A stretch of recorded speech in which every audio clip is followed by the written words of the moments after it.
A confirmation about the audio, please. If the audio is clear. Dikshit, that represents the condensation line, where above that the condensation will start to happen. So, hello, a very warm good morning to all of you, and welcome to Baiju's Exam Prep IAS. Welcome to another session of geography, where today we shall be continuing with the portion of climatology for a bit, and then we shall be entering into the portion of oceanography.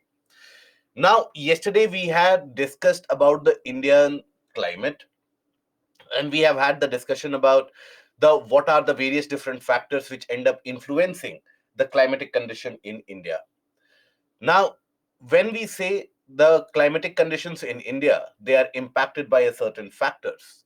So basically, it includes the factors such as the different areas are surrounded by water in the southern part, but you have continentality in the northern part, then the latitudinal extent of the country, then the relief features, which end up influencing the amount of rainfall received in different parts of the country, and also the factor of altitude, along with the Himalayan mountain range. These are the various factors which influence the Indian climate. Then we looked at the factors which end up influencing the Indian monsoon, where we observe that heating of land during the summer season creates a significant low pressure, and that low pressure starts attracting winds from the nearby water bodies which are moist, which bring rainfall in those land areas. Then you have the shifting of the ITCZ, which creates that persistent low pressure over the Indian subcontinent, which attracts the winds all the way from the southern hemisphere. And these winds, while they enter India, they basically gain a direction of southwest to northeast, and hence these monsoons are known as southwestern monsoon. Now, we looked at the other influences such as the shifting of the subtropical westerly jet stream. Now, unless and until that southern branch of the subtropical westerly jet stream disappears, you don't have the advent of rainfall, substantial advent of rainfall. And only after, let's suppose the southern branch disappears, it starts raining in different areas. And when you have the region of Kerala experiencing a, an amount of rainfall over a period of 2 to 3 days, along with the cloud formation, along with the factors of low pressure, that is when we declare the onset of monsoon has happened. Okay, so does not mean that onset of monsoon will bring rainfall only in Kerala. But when is it that you declare that onset of monsoon has happened? Is it by the first raindrop that happens? Do you declare that the monsoon has arrived? No. When you have continuous persistent rainfall over a period of time in the Kerala coastline, that is when you say that, okay, the monsoon winds have established themselves, and you have the establishment of the monsoonal phenomena also. Now, then we looked at the rainfall distribution across the country. What do we understand by the breaks in monsoon? Where we observed that during the rainy season, if the rain abates for some duration of time, if there is no rainfall happening for around 5 to 7 days of duration, that is what is referred to as the breaks in monsoon. We also looked at the pre-monsoon shower, where you do receive rainfall prior to the so-called onset of monsoon. You do receive prior amount of rainfall in certain areas due to active convection of the heated air, and that causes rainfall which helps in ripening of mangoes in the region of Karnataka and Kerala, where it is also referred to as the mango showers. Now, in the region of West Bengal, this also creates significant convective rainfall along with thunderous cloud formation, and that is what is referred to as Kal Baisakhi. And then in the region of Assam, this event is known as Bardoli Sirha. Now, pre-monsoon showers in the region of West Bengal and Assam, they help quite significantly in cultivation of crops such as jute, which requires some amount of rainfall happening even prior to the sowing season. Then we looked at the winter season, where during the winter, as the pressure belts they shift to the south, so do the jet streams and so do the westerlies. So in the northern part of the country, you have the prevalence of the wind system, that is the westerlies.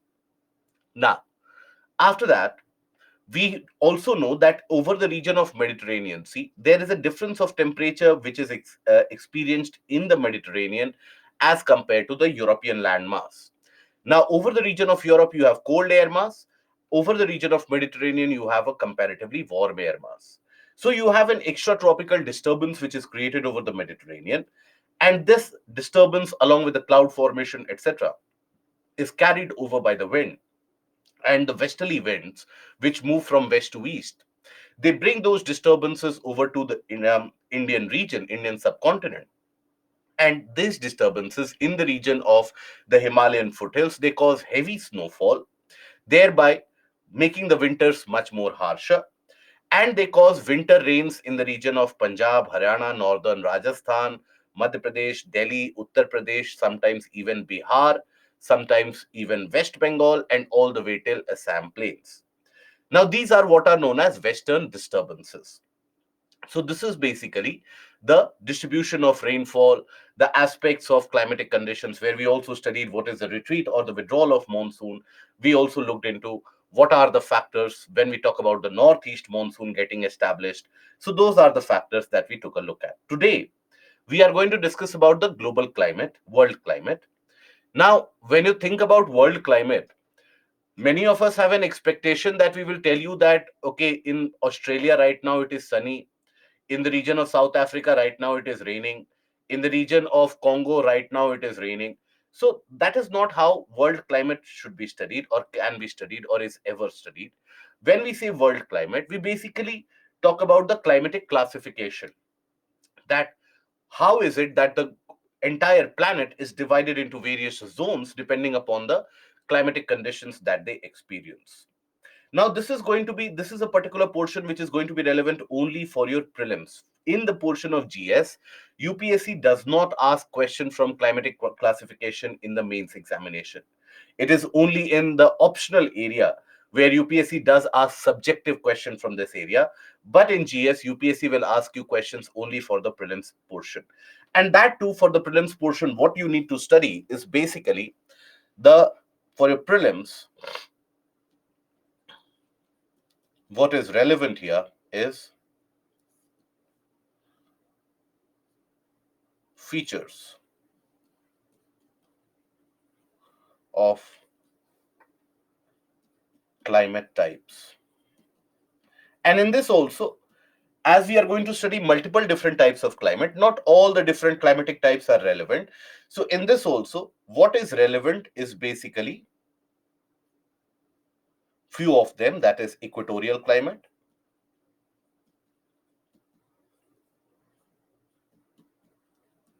then monsoon climate, that is something we studied. Monsoon, where we studied that when we talk about monsoon, it brings rainfall in 2 to 3 months, and basically the remaining portion of the year is almost dry. And monsoon climate is demarcated by the complete reversal of the wind system. That is a characteristic of the monsoonal climate. Then after that, basically you have British type of climate, whose features can be asked, Mediterranean type of climate,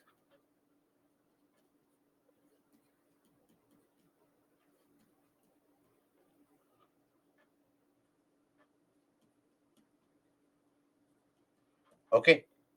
These kind of climatic systems, the basic features, that when do you expect rainfall in these areas, when do you expect warm conditions or dry conditions to prevail, and also another one is the savanna climate, that has also been asked by UPSC multiple times. Okay, so the basic features about the occurrence of rainfall, the conditions, the weather conditions which prevail during a particular period of time, those kind of questions are particularly targeted from this area. So as we carry out the study of this module is going to be utmost theoretical. And in the PPT, as per your requirement, we have filled it with as much text as possible so that you don't have that fear of missing out or that FOMO feeling. So basically, rely yourself upon the revision of the PPT itself for this particular chapter. And because it is going to be very, very theoretical in the sense with the application of deeper concepts where we talk about, so if you want to revise this or if you want to have good control over this particular chapter, you should be well aware of certain aspects such as the permanent wind systems, right? Permanent wind systems,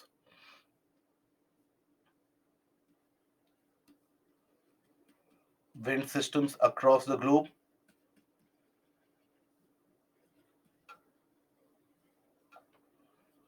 Across the globe. Then shifting of pressure belts,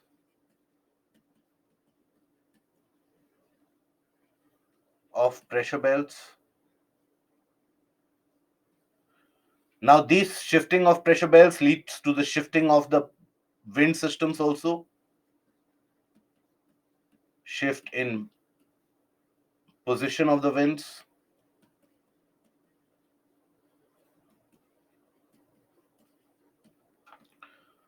Winds becoming onshore and offshore in different areas. Other than that, regions of temperate cyclone.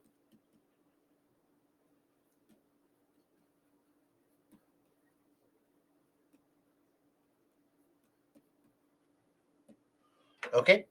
So only after you have had a prior control, not a significant just a mere perusal of these areas, if you have a prior control over these topics, if you are able to figure out that okay, if the westerly wind systems will be prevalent in these latitudes, then where they are going to be onshore, where they are going to be offshore. For example, westerlies, these westerlies will be offshore in the eastern coast of United States, in the mid latitudes or in the temperate region. But these westerlies will be onshore in the region of Western Europe. So while these westerlies can bring heavy amount of rainfall in Western Europe and rainfall throughout the year, because they will be crossing the Atlantic Ocean and dropping and dumping all the moisture over Western Europe.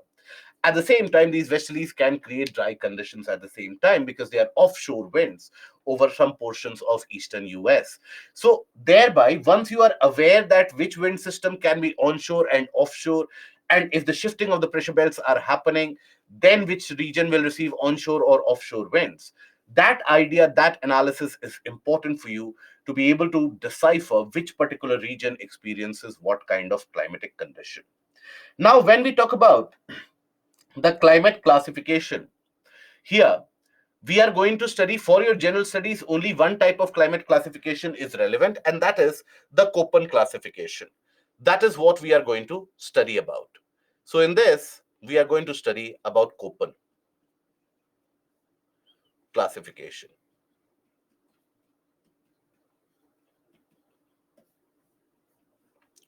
That's it. And as I told you earlier also, the entire module is quite theoretical.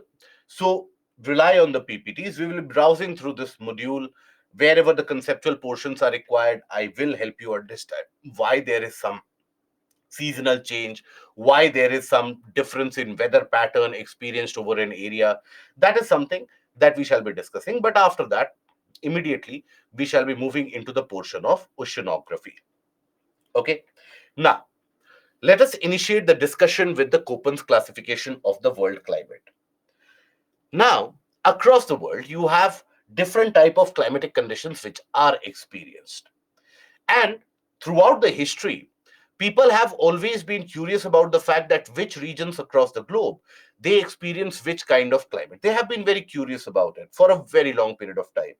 That, for example, the Greeks, they were very interested to understand that which regions across, if you move south, north, east, west, what kind of climate would be experienced, and they would send expeditioners and explorers to different areas to report back to them and thereby form a climatic map.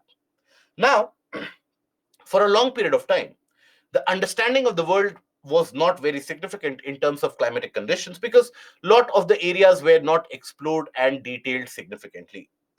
It was during the 1700s and the 1800s when across the world exploration had begun at a very fast pace. Exploration of the plant types, exploration of the animal types, that had started happening with a significant pace during the 1700s and the 1800s.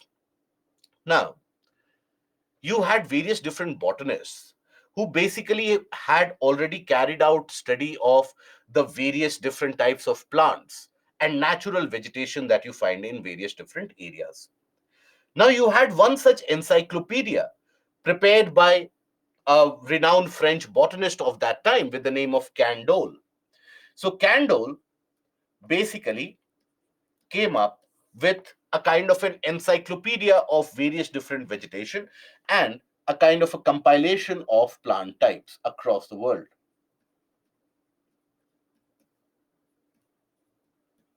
Compilation of plant types across the world.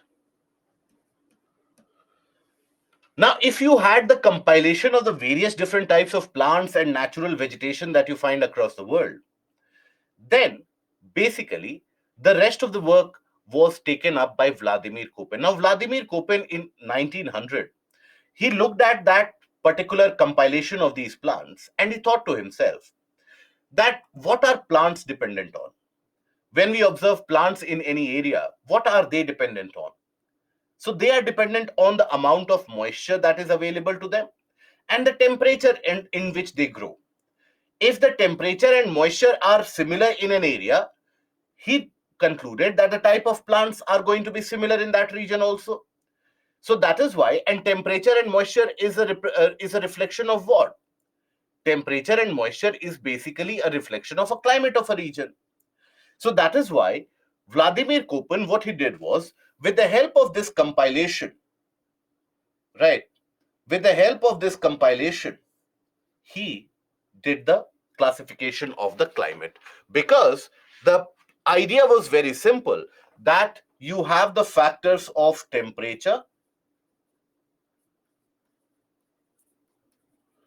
and moisture.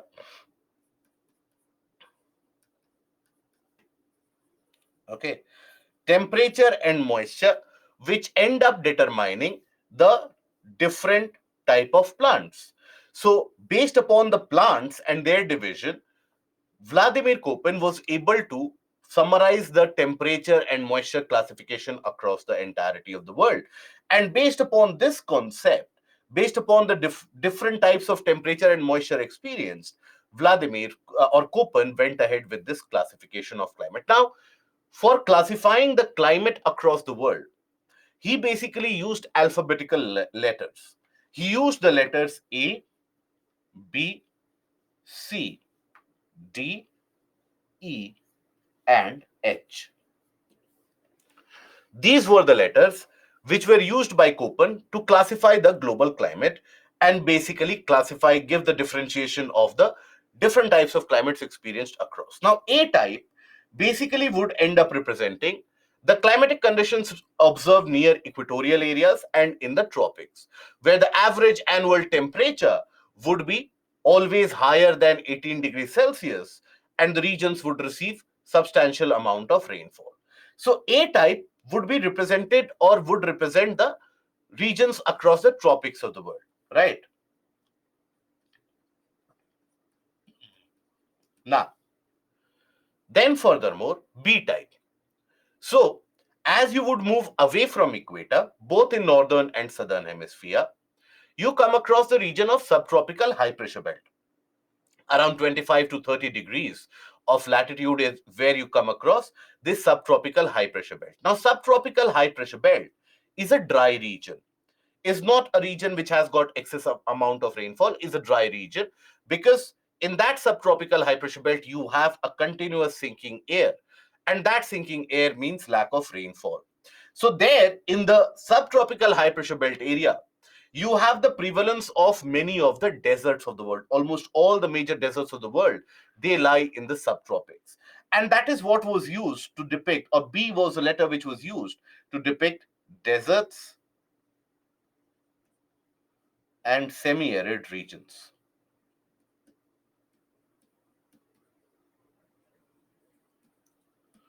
Then, as you moved higher up in latitude, you came across regions, for example, in the mid latitude, which experience moderate climate, temperate kind of climate, where the winters are not very cold and summers are not very hot. You have distributed rainfall and rainfall getting distributed based upon the seasons also. So that was used to depict the C type. So C type was used to basically depict the temperate or moderate climate. And by moderate, meaning the winters are not very cold, summers are not very hot. So moderate climate, okay, and temperate regions.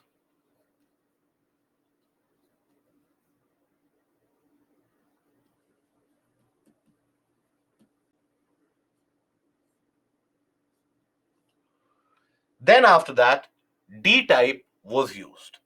And again, D type basically indicated the regions of very cold winters, for example, further higher up in the latitude and in the interior of the continents, for example, in the region of Canada, in the region of Siberia, where you experience very harsh winter conditions.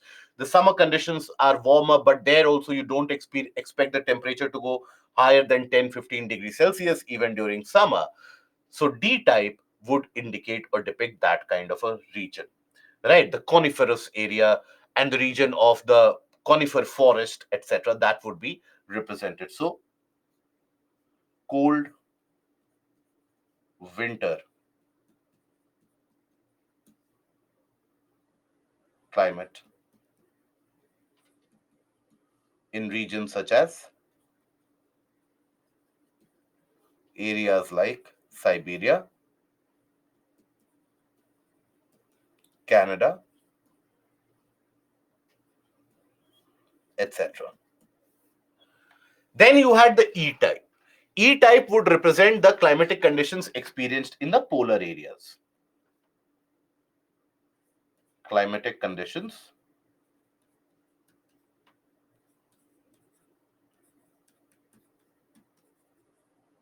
in polar areas.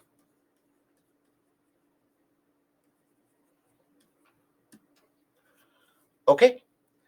And then you had the H type. Now, H was an anomaly that Köppen was also very well aware of, and he was aware of the fact that, look, despite different regions lying at same latitude, you can have them expecting different climatic conditions if a region is present at an upper altitude or a lower altitude. So he was well aware of the fact that regions at a upper altitude or regions at a higher altitude, they would be experiencing a kind of a lower climatic condition, the hill station kind of a climate that you observe. And this is what he would basically depict, that in all the areas which are present at an elevation, which are present at an altitude, you can have different climatic conditions. As we have seen yesterday also, that Agra, Darjeeling, despite the fact that they lie on the same latitude, although similar latitude, they experience different climatic conditions. And when we talk about regions nearby, for example, Chennai and Uti, they are also very close to each other in terms of latitudinal extent, substantially closer, not much of a difference. But there also in Chennai, you have a very different climatic condition. In Uti, you have a very different climatic condition altogether. So that would be depicted as a kind of a highland type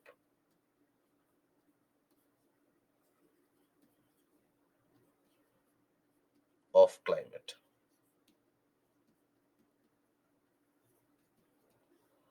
Climatic conditions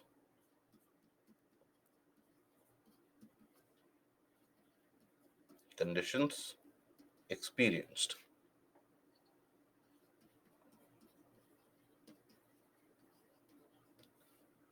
in higher altitudes.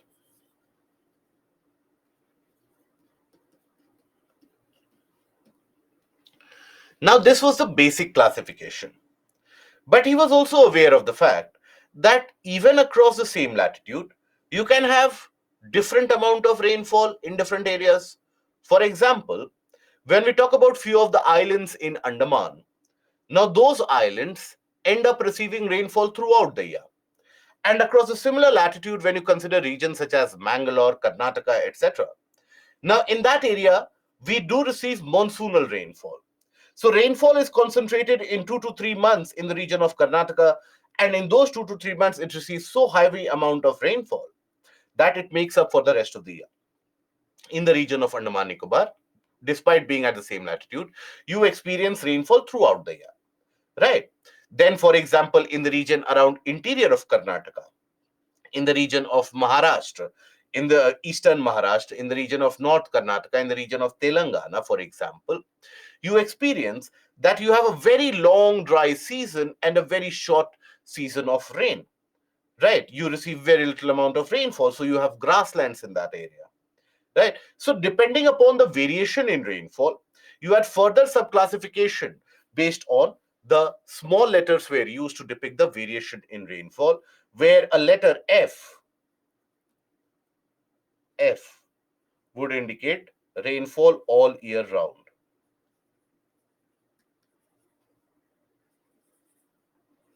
All year round. Then he also used the letters M representing rainfall or monsoon rains received during monsoons.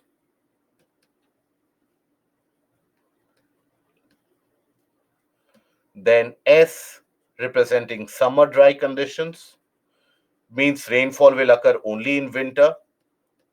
And W representing winter dry condition, means rainfall will occur only in summer. So this was the classification, and further more letters were also used. For example, W and K were used in the region of the deserts areas to indicate that what is a cold desert, the regions which experience a warm desert condition.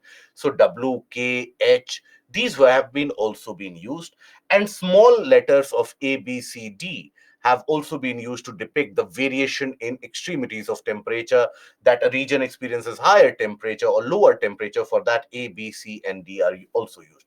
So you have various different codes which Köppen basically allocated for the entirety of the world to depict the climatic condition expected or experienced in different parts of the globe. Now, over a period of time, there was a realization that just based upon the temperature and moisture condition, you cannot end up determining the climate, because temperature and moisture, along with that, even the rate of evaporation is important and an important determining factor which decides what kind of plant will exist in that area. A plant simply is not only dependent on temperature and moisture, it is dependent on multiple other factors. So that is why even this Köppen classification was later on amended and was modified later on. You had his students who basically carried out the further modifications. But then those modifications came out 20, 30 years later at that point of time. But for GS, you are not required to study that. You had other people who came out with their own climatic classification, where they considered the concept of evaporation also. So you had Trivartha, Thornwhite, all of them, they came up with their climatic classification. Again, not required for your GS.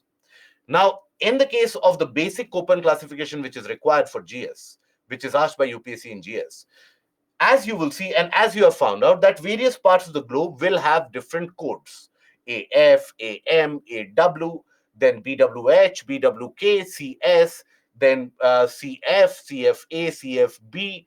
All those different types of codes will be there for different parts of the world. Now, do you need to learn these codes? The answer is straightforward no.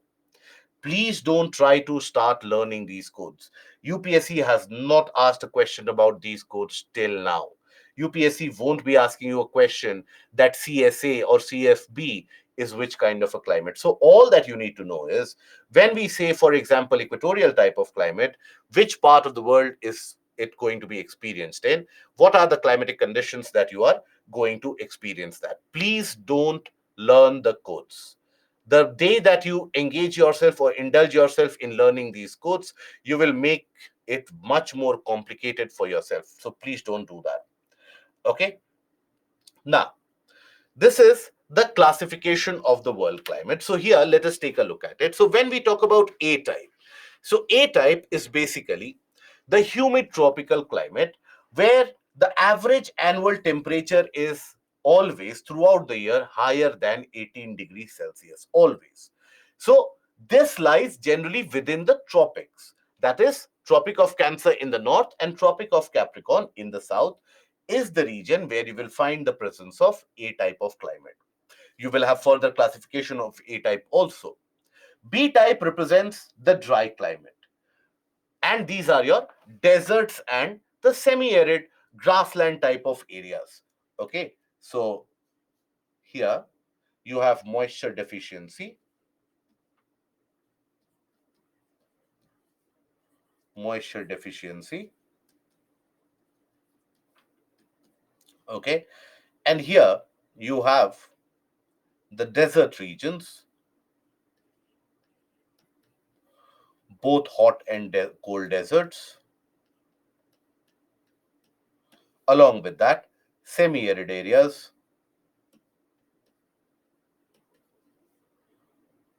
grasses. Then C type of climate, mild winters, average temperature of the coldest and the warmest month ranges between 8 to 18 degree and 22 degrees Celsius. So the warmest month, the temperature barely goes beyond 22 degrees Celsius. The coldest month, temperature barely dips below 8 degrees Celsius. So it is a kind of a temperate climatic condition.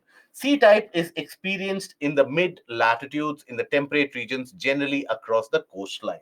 Okay, this is experienced in mid latitudes or temperate regions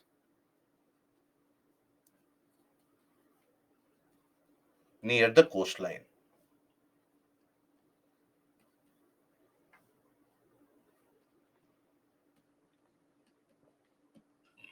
Because remember what we studied, that when we talk about the coastal area, they experience moderate and consistent temperature conditions throughout the year. They don't have the temperatures which go into the extremity because of the influence of the nearby sea or the ocean, which brings moisture, which retains heat. The moisture tends to retain some amount of heat, and which brings the onshore winds, which bring periodic amount of rainfall also. So you have the periodic movement of land breeze and sea breeze also in the coastal areas, which doesn't allow the temperature to go into any kind of extremity. Then D type of climate, in the temperate regions only. When you talk about the region which are in the interior, which are continental, for example Siberia, inner portion of Siberia, for example some northern portions of Eurasian landmass, for example Canada, here the winters get very cold. The winter temperature can get easily in the range of -10, -15, -20 degrees Celsius. Summer temperature largely is in the range of around 15 degrees Celsius if it is a warm summer. So that is the D type, almost across the same latitude, but in the interior areas. And then you have the polar climate, which is the E type. So polar climate, where you don't have a distinct summer season, even during the summer months, so-called summer months, the temperature mostly is below freezing point in this case. So this is the basic classification. Now, after that, he used the letters, alphabets to depict the amount of rainfall received. So a, F, for example, when we talk about the alphabets used, F indicated that no dry season would be experienced. So rainfall throughout the year. Rains experienced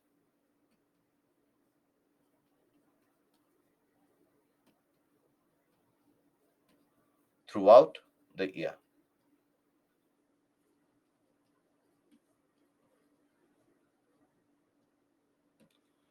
Okay? The amount of rainfall which is experienced throughout the year, for that F is used. Then M is used. M basically represents the monsoon climate, where majority of the rainfall is restricted to 2 to 3 months during the summer season. Majority of rainfall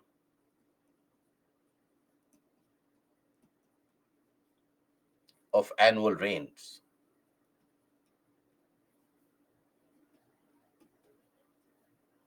is expected or experienced in the 2 to 3 months of the summer season.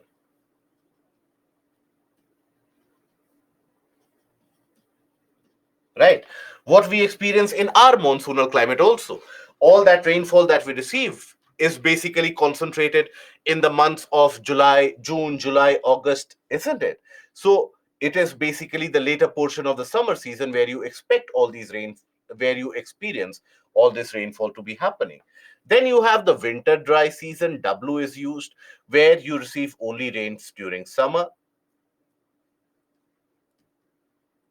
rains only in summer. And S means it will rain only in winter.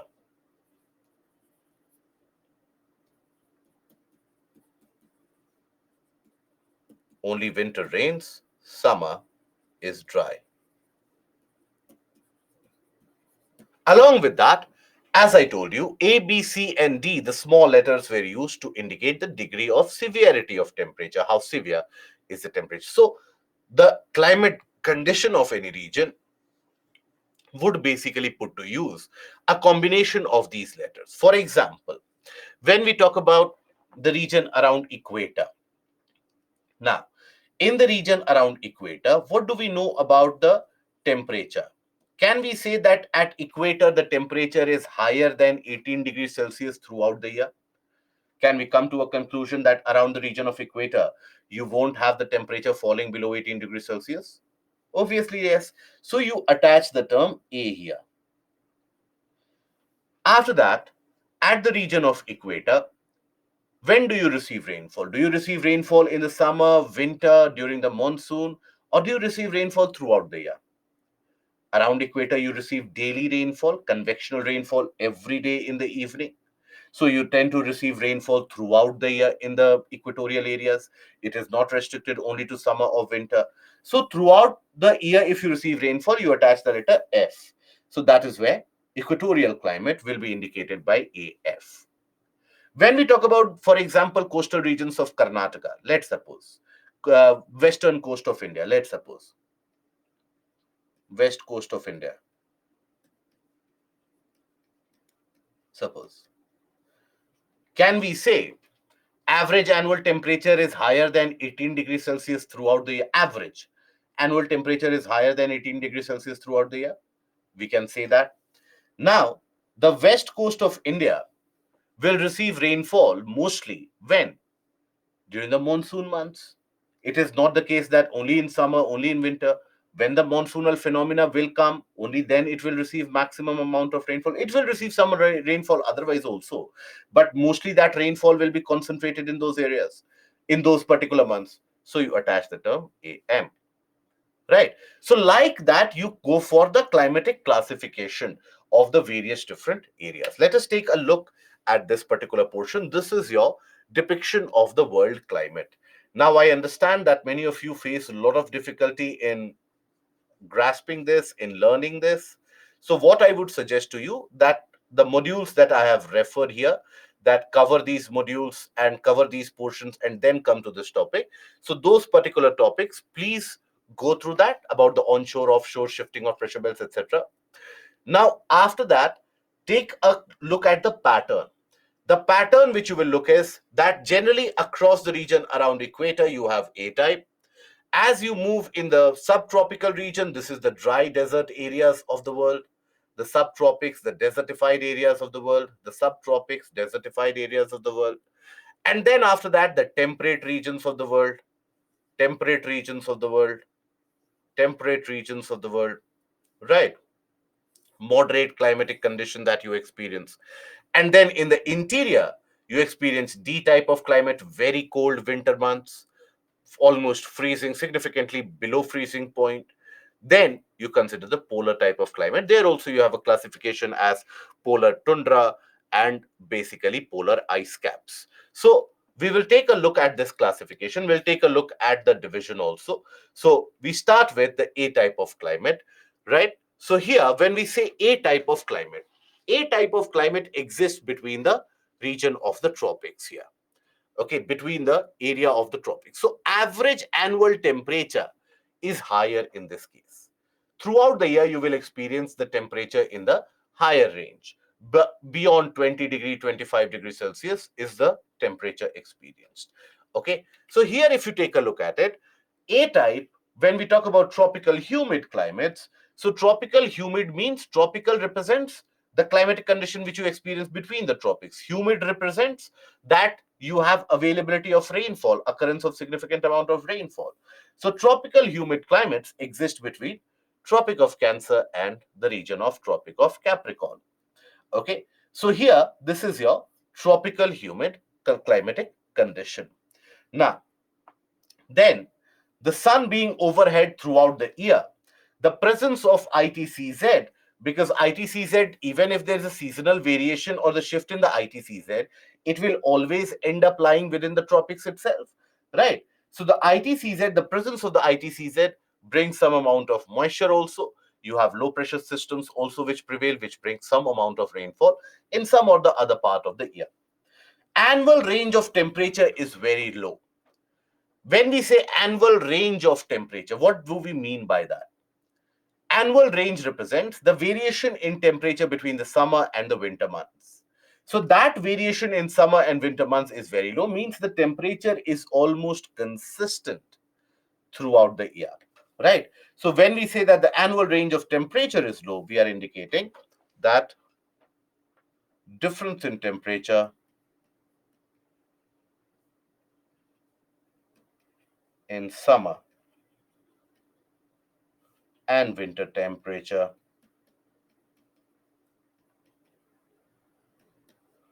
is very less, means consistent temperature throughout the year.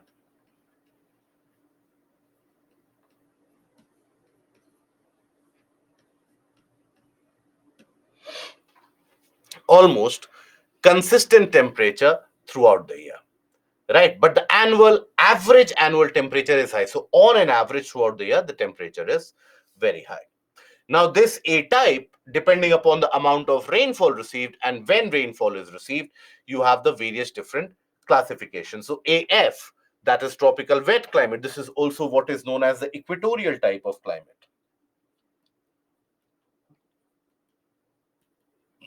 Equatorial climate. Now equatorial climate, you will experience everyday rains, daily rainfall. Then you have AM, which is the monsoonal climate. And then you have AW. W represents winter is dry. So little rainfall during the summer, rains during the summer.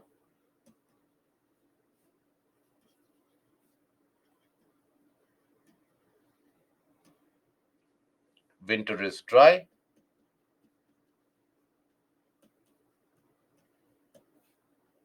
Region of the grasslands.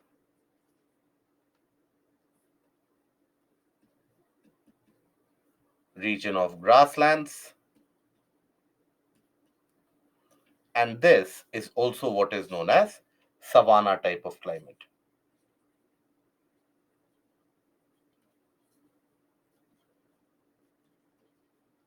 Of climate. So within the tropics, you experience these different kinds of climatic conditions: savanna type, equatorial type, monsoon type. These kind of climatic conditions you experience within the tropics themselves.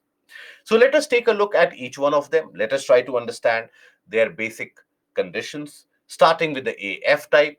So when we talk about AF, basically that means that it has rained or it does rain in that region throughout the year, right? Regardless of the month of the year, because there is significant amount of convection, evaporation which happens, and you have convectional rainfall which occurs every day in the late afternoon, in the evenings around 4 to 5 p.m. Every day you have the buildup of the cumulonimbus clouds, brings thunderstorms, thunder and lightning, and brings copious amount of rainfall as a result of that.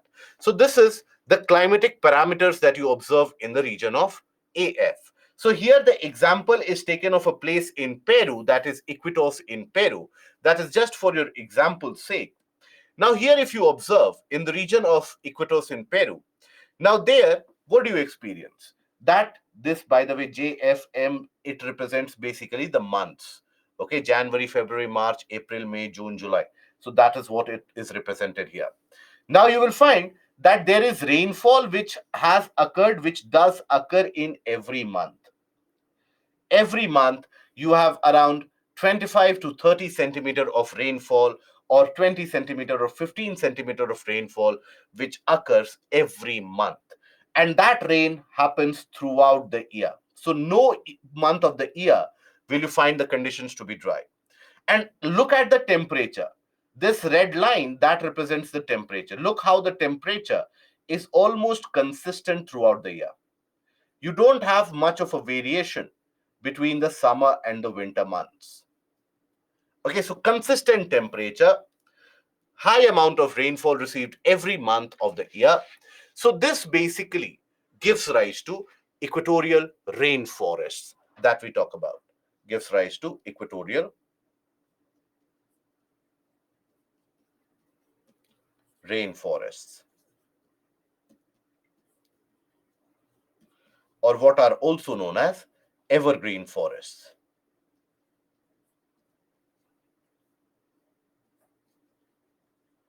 Now, why are a certain kind of forest known as evergreen? After all, every forest is green.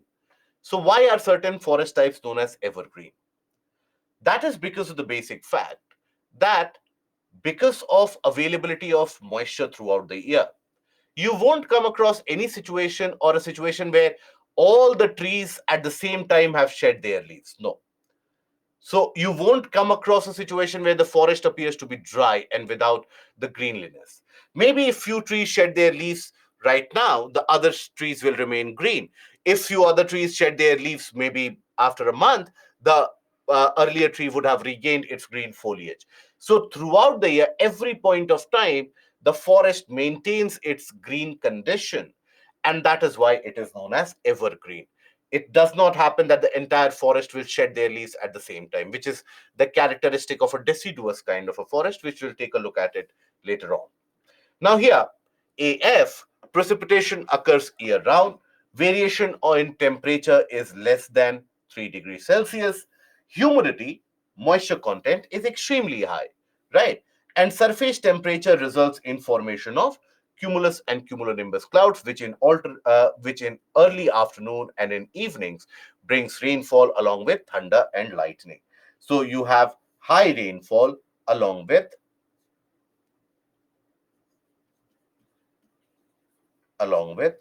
thunder and lightning.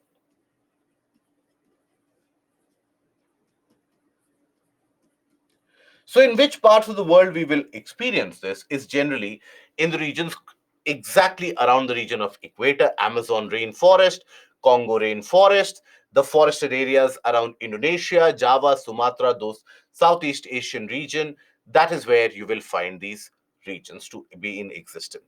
Now, here you will also find the characteristic that tropical evergreen forest with dense canopy cover and large biodiversity. What is a canopy cover? What do we mean by a canopy cover? So when we talk about any trees, right, any kind of tree, for example. Now, this particular portion of the tree, the foliage of it, this is what is known as canopy.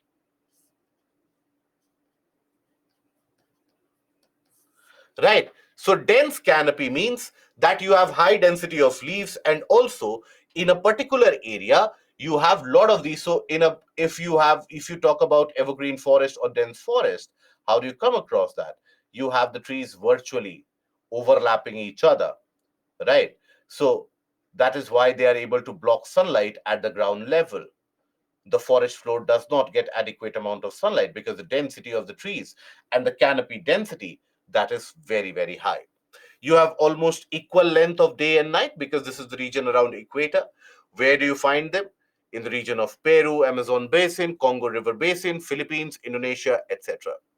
Now this is basically the regions where you experience this AF type of climate. So as you can see, the rainforests in the region of Congo, in the region around Indonesia, Philippines, extending into some portions of Andaman Nicobar also.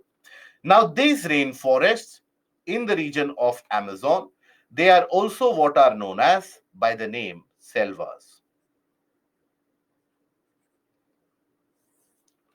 They are also known by the name selvas. Okay, so that is the region where you will find the AF type of climate.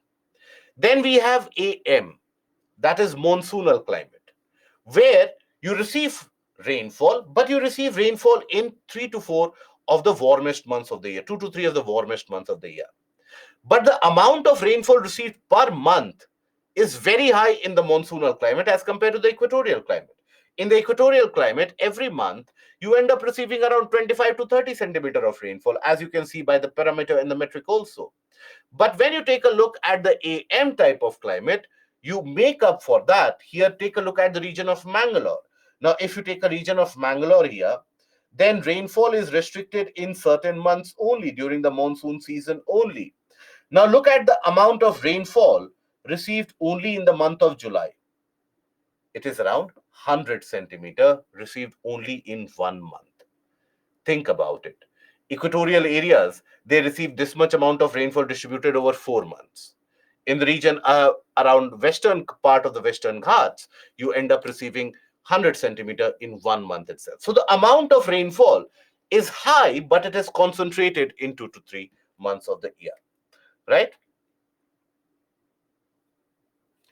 It is millimeter, not centimeter. Very good. But 1000 millimeter, can we say 1000 millimeter is 100 centimeter? The intelligent scientists who are there in this region, can we say that 1000 millimeter is 100 centimeter? Or is there a different metric system that you are following? Yes? Thank you. Now, if you take a look at this, annual rainfall is similar to that of AF. But precipitation basically occurs within the 7 to 9 of the warmest months. During the rest of the year, there is almost less or almost negligible amount of precipitation. The winter is also very, very dry. This is found over the Indian subcontinent, northeastern part of South America, and northern portion of Australia.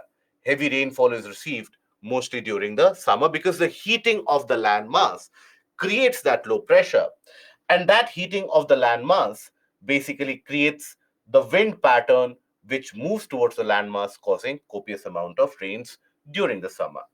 Here, generally, you will find tropical broadleaf evergreen forest in certain areas, and in certain areas, deciduous trees and plants. What are deciduous trees? So, when we say deciduous trees, basically indicates types of trees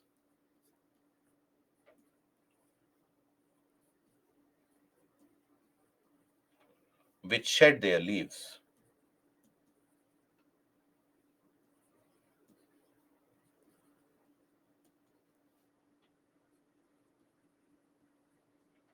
during the dry conditions. They regain those leaves back again. When you have the presence of rainfall, the presence of moisture, they will be able to regain their leaves back again. So that is why many of the deciduous forests, they are also what are known as monsoonal forest. Deciduous forest, they are also known as monsoonal forests.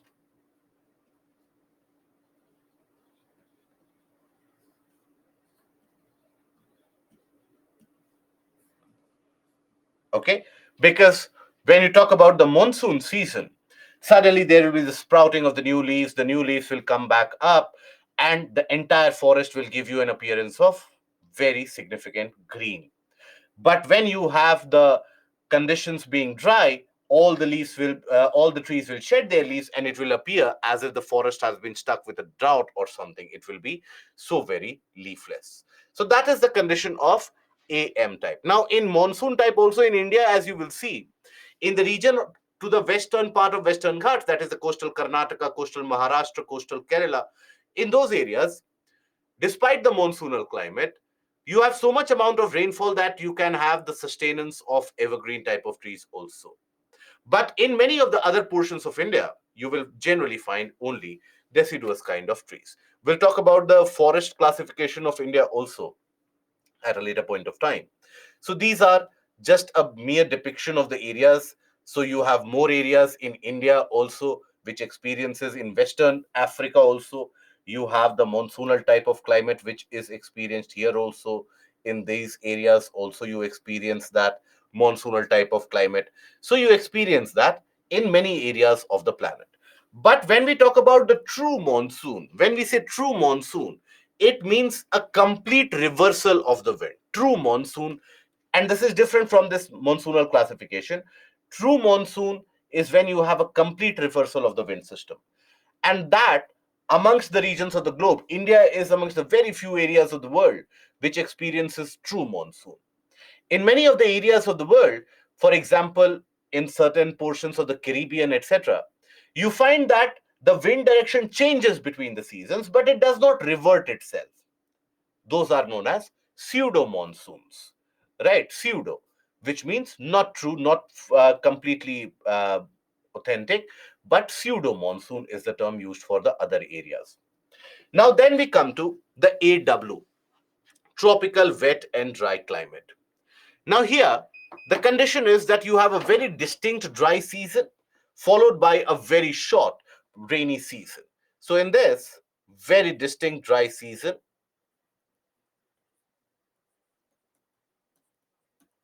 distinct and prolonged dry season,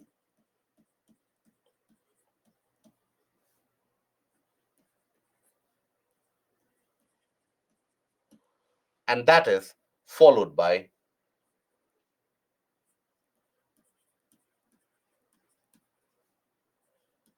a short spell of rain. That is why these are basically the known as the tropical grasslands also, or the tropical savanna, because you have limited amount of rainfall here, so large trees won't be able to sustain themselves. That is why these are the regions of these grasslands. You will find a lot of these grasslands into existence. This is known as tropical savanna. So, for example, the Serengeti region in Tanzania, the Masai Mara area in Kenya. So these are the areas, grassland region in in portions of South Africa also. Then, for example, for that matter, even if you consider some portions in Karnataka also, in Telangana also, there also you'll find the dry grasses, right? So these particular areas are the regions of large herbivores and also large carnivores. Now, elephants, giraffes, etc., are commonality in these areas. Now, here you find that because the dry season is very long, the grasses they get very, very dry, right? And in the event of a thunderstorm or a lightning event, these grasses easily light up on fire. So, wildfire events and wildfire incidents are very, very common in this area. And less water, wildfire events, as well as the work of these large herbivores, all of them together, they ensure that the large trees are not very prominent. You just have the prominence or the predominance of these small continuous grasses. So this is the condition of a typical tropical wet and dry climate. This is for the region of Ceará in Brazil. Now here, if you will observe that it rains in the summer months, right? Winter is drier. Winter is comparatively drier. Why I'm saying winter in the month of May, June, July, August, before you get confused, is because it is in southern hemisphere. So there, the winter is comparatively drier. This is the region of tropical savanna. Now here you have varying different grasslands. For example, this is what is also known as the Sahel region of Africa. Okay, this is the area which is the Serengeti region of Tanzania and Masai Mara of Kenya.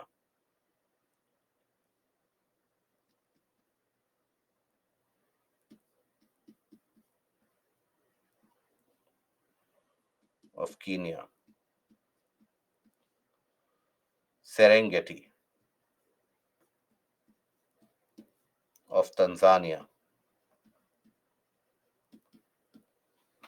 Then these are known as, in the Brazilian highlands, you also have these grasslands which are known as by the name of Campos.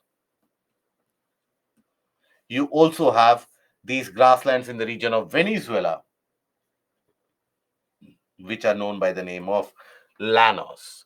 So as you can see, basically, that you have these grasses and these grassland, tropical grasslands, temperate grasslands.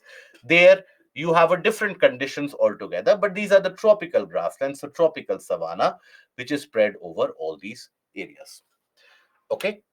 So AW, when we talk about, this is where the wet season is shorter and the dry season is longer, with the drought and the drought-like conditions becoming very, very severe. Okay. Temperature is high throughout the year, and the diurnal ranges of temperature. Diurnal range means, what do we mean by diurnal range? That the temperature difference between the day and night time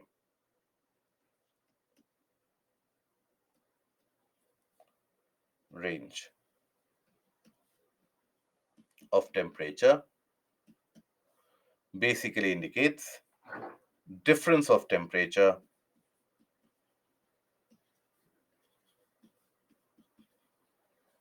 between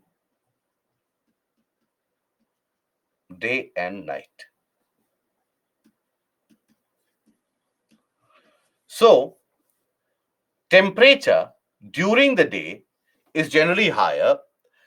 During the night also it is warmer, but during the summer condition, during the summer seasons, you'll find that, or during not the summer season, but generally during the dry seasons, that is experienced during the winter months, etc., you'll find that the nighttime temperature goes very low, particularly during the dry season. And that is because over the desert or over these dry areas, the air lacks moisture. So you have a dry lapse rate. And basically, the loss of heat is also quite significant. You have clear skies and also lack of moisture. So the land loses heat very quickly. That is why the nighttime temperatures get very cold, but the daytime temperature gets very, very high. So here you will find tall to short continuous grassland with scattered trees here and there. And those trees are also deciduous in nature. That is, those trees are also very seasonal in terms of its existence. So northern and eastern India, interior portions of Burma, Llanos in Venezuela, Campos of Brazil. These are the areas, the Sahel region of Africa, where you find AW. Okay. AW is not found in the northern hemisphere. The Sahel region is in the northern hemisphere. When we talk about the interior portion of India, the southern peninsular part of India, it is basically in the northern hemisphere itself. Can we say A type represents equatorial and tropical coastal regions? Not all the tropical coastal regions, no. Because A type, for example, the region of Telangana, that is also A type, it is not across the coast. Or if you think about it, this area, is it across the coast? No, but it is A type. Okay. Shyam, what is the difference between Köppen climatic classification, and we have already discussed based on humidity and temperature like maritime continental? My dear friend, what we have discussed earlier, what you're saying as maritime continental is basically the air mass. Have we discussed the climate? Have we discussed till now what is the climatic condition that you experience in the region of Mediterranean? And do we know, as per our discussion, do we know that whether Mediterranean will receive rainfall in winter or summer? Do we know, as per our discussion, that in which season Britain will receive how much amount of rainfall? Do we know about the temperature conditions in the coastal Greenland as compared to the interior part of Greenland? Do we know that in the region of China, we receive rainfall during the summer and the winter is dry?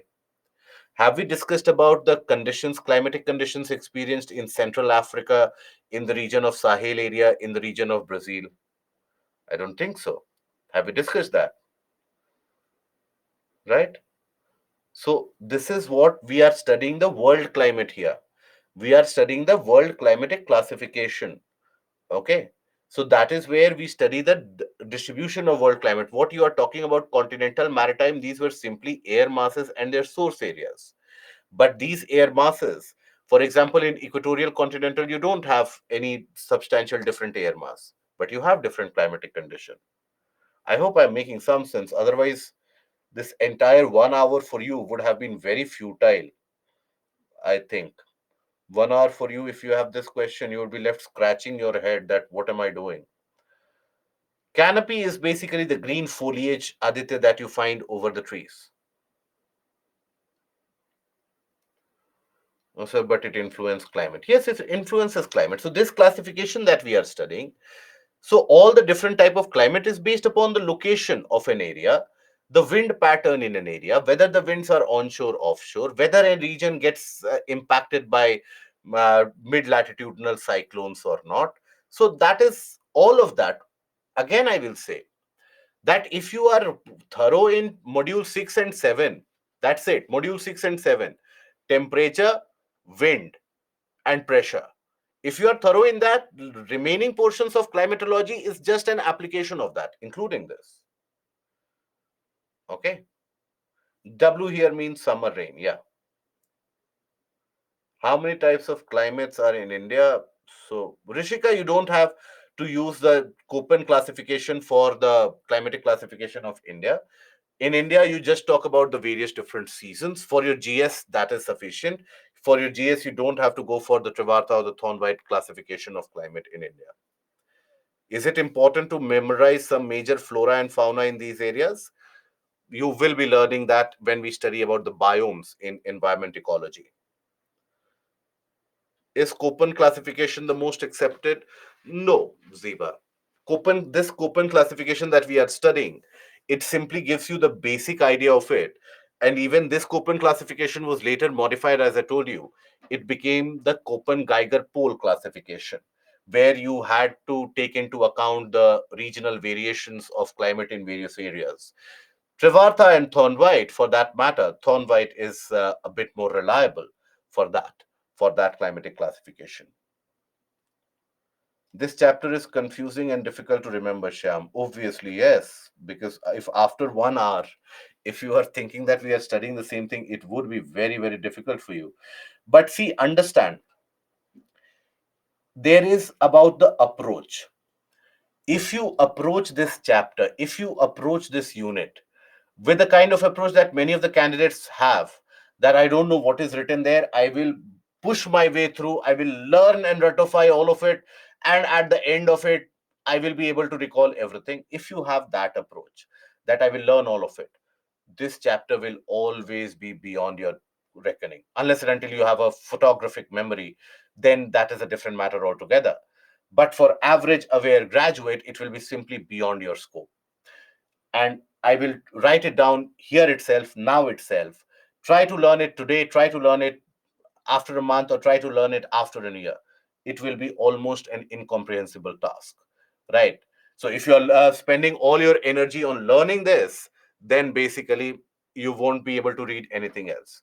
So how do we approach this chapter? That is what I had told you in the initial portion of the class, that if you have an idea about the permanent wind systems across the globe, that trade winds, for example, will be onshore in which area. If the wind systems are onshore in a region, they bring rains. If the regions are offshore in an area, that means that region will be dry. Westerlies are onshore, offshore in which areas of the world. If you have an idea of the permanent wind system, and then you implement the concept that with the shifting of the pressure belts, it might be possible that certain areas where the winds were offshore, now those areas are receiving onshore winds, means they will receive rainfall during the season. If you apply the concept like this, you will be able to identify why is it that, for example, Britain receives rain throughout the year. Why is it China receives rain only during the summer? Why is it Mediterranean receives rainfall only during the winter? If you apply logic, you can still understand. And if you try to learn the codes here, that will be another complicated task. So first approach should be the approach when you read anything, the first reading is for reconnaissance. I hope we are aware about the term reconnaissance, area reconnaissance, where you get an idea about what it is about.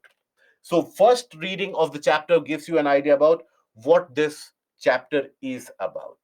Okay, what kind of topics are dealt with this.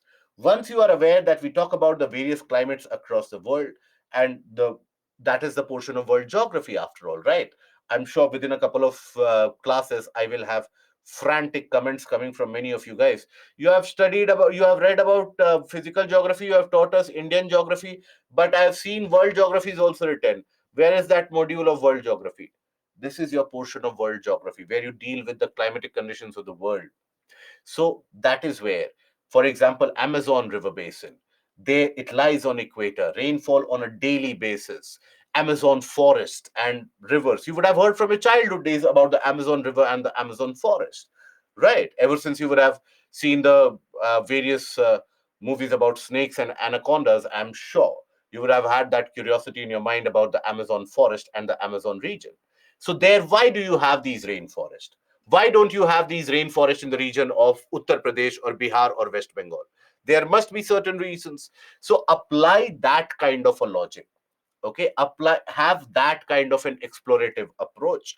Then when you read it for the second time, you'll be able to make sense why this region is a desert, why this area receives heavy rainfall. Go into the why of it. If you are able to solve that portion of why, then after that, in the third reading, it comes naturally to you. But if your query is, do we need to have three readings of this? The answer is absolutely yes. Minimum of 3 to 4 readings. If you carry within the next month, then this is something which will be digestible, otherwise, very difficult. Okay, and how many questions were asked from this topic? Yeah, coming directly to the base of it and the crux of it. How many is the tolerable limit, Divyani? And how what is the tolerable limit in which case you can simply omit this particular chapter? Think about it.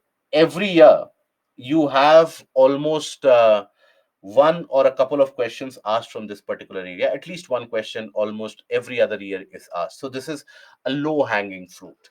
The candidates who will clear the prelims examination, they never commit mistakes in the questions asked from this area. So you have prelims paper will have many of those questions where you should not make an attempt in those questions. You would not be able to make attempt in those questions. So these are the low hanging fruits which should not be left out. Okay, and it is savanna type of climate. Yes, Swaroop. Nikhil, I took geography as my optional for mains. How to make a balance between the geography for GS paper and optional. So complete the portion of GS. Spend your weekends on the optional, and optional is just a follow-on of this matter, and that is how distribute it between the weeks and the weekends. Devyani, nowadays we experience rain in winter and sometimes in summer also. Which region? Where? Please understand, I don't naturally know which region are you talking about, and so I won't be able to tell you. In Maharashtra, someone is saying Mangalore, someone is saying Maharashtra. So understand, winter rains generally are brought by the westerly and the western wind systems. Summer rains in India are brought by the monsoonal system, monsoonal climate. No, in all parts of India, you are not receiving rainfall. Only in certain parts of India, you are receiving rainfall as of now. Karnataka, you are not receiving rainfall as of now. Coastal areas, maybe some region it rained. And please understand, a 1 day rain or a 2 day rain may be initiated by the local events also. It does not mean a large climatic condition is at play if a region, let's suppose, receives rainfall for 1 day, or if a region receives rainfall for 2 days, or if you woke up in the morning and it has drizzled. It can be, or many of the times, it can be controlled by the local factors. In the local region, it might have happened that in that area, significant amount of heat, evaporation would have happened, formed convective clouds, brought rainfall. Right. So 1 day or 2 day rain does not define a climatic condition. Deccan Plateau does not receive rainfall during retreating monsoon. And can we say that India is in AM climatic zone? No. Portions of India, Atharv, also lie in the AW climatic zone. And portions of India also lie in C type. Deserts of India, they lie in B type of climatic condition. Right. Ladakh lies in B type of climatic condition. UP, you are receiving rainfall. The northern part, right up till the Tropic of Cancer, you are receiving rainfall as of now because of the western disturbances. Okay. And summer rain, Mohan Raj, is brought by the monsoonal system or the pre-monsoon showers, which we studied yesterday. Okay. Right. In Punjab, the now you will experience rains. In Punjab, from now throughout the month of December, you will experience 6 to 7, minimum 6 to 7 bouts of rainfall. If 6 to 7 bouts of rainfall have not happened in Punjab in the month of December, and so is the case with Haryana, Western UP, Delhi, Northern Rajasthan, you have the traveling low pressure systems. That is why please don't be surprised if in those areas, particularly the regions of Northern Rajasthan, Delhi, Western UP, etc., even if in certain cases even you can experience hailstorm events, right? This is when in the month of December, if a hailstorm is observed, immediately the panic strikes and the entire social media goes gaga by the fact that why do we need to go to Europe and Kashmir anymore? We have snowfall in the region of Noida also. But that is not snowfall. Okay, now I think you are better informed. Now I think you have more information so that you will be able to distinguish between snowfall and hailstorm. Snowfall only in the region of Jammu Kashmir, some portions of Ladakh, Himachal, and Uttarakhand, Sikkim, and Arunachal. MP also, the rains brought in the region of Punjab, Haryana, Delhi, UP, MP. In MP also, you have the Chambal belt, right? The Chambal belt, the Nimar region, that is basically going to receive rainfall from the western areas. When we talk about the Chindwara region of MP and the Chhattisgarh region of MP, if that region is receiving rainfall, it is because of the disturbances in the region of Bay of Bengal. Because please remember, this is also the time of in the month of December up till 15th of December. This is also the time where some low pressure systems are in existence over Bay of Bengal. So sometimes in the southern part of Bay of Bengal, you develop a kind of a cyclonic circulation also. So that circulation, when will impact the wind in the larger area, so that can cause drizzle, very light rainfall in the regions of Jharkhand, in the regions of Chhattisgarh, in some parts of the eastern part of MP around the Chindwara area, the Baghelkhand region, and some portions of Odisha also receive drizzle during these months because of the low pressure depressions in the region of Bay of Bengal. Okay, right? And rains in northwest region right now in winter is due to western disturbance. Yes, Satyam, absolutely. Yesterday there was a hailstorm in Chandigarh. So that hailstorm will happen in these months, in the months of December. Why? Because you have that low pressure system which has been carried by the westerlies and subtropical westerly jet stream from the region of Mediterranean, and it has reached India. So there will be these low pressure systems bringing that rainfall. Okay. Vishal, I think I answered your question. Komal, I answered your question. Seema, I answered your question. Satyam, Anjali, in Bihar, generally you will find a kind of a mixture of sea type of climate, which we'll cover. A kind of a sea type of climate is experienced there because the winters in Bihar are not very chillingly cold, right? Around 7 to 10 degrees Celsius. And summers, you experience 30-35 degrees Celsius. So, sea type. Because of retreat of monsoon, we get rainfall only in the area in some portions of northeast India and in the Coromandel coastline, right?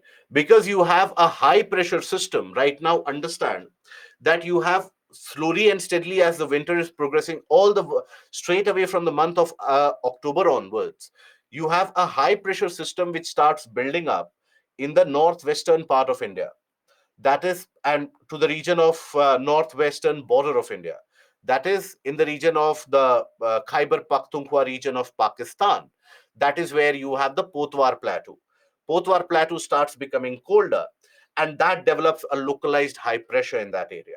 Now that high pressure starts pushing up winds, and those winds initially they move along with the westerlies, and they bring those cold conditions along with the westerlies bringing the rainfall.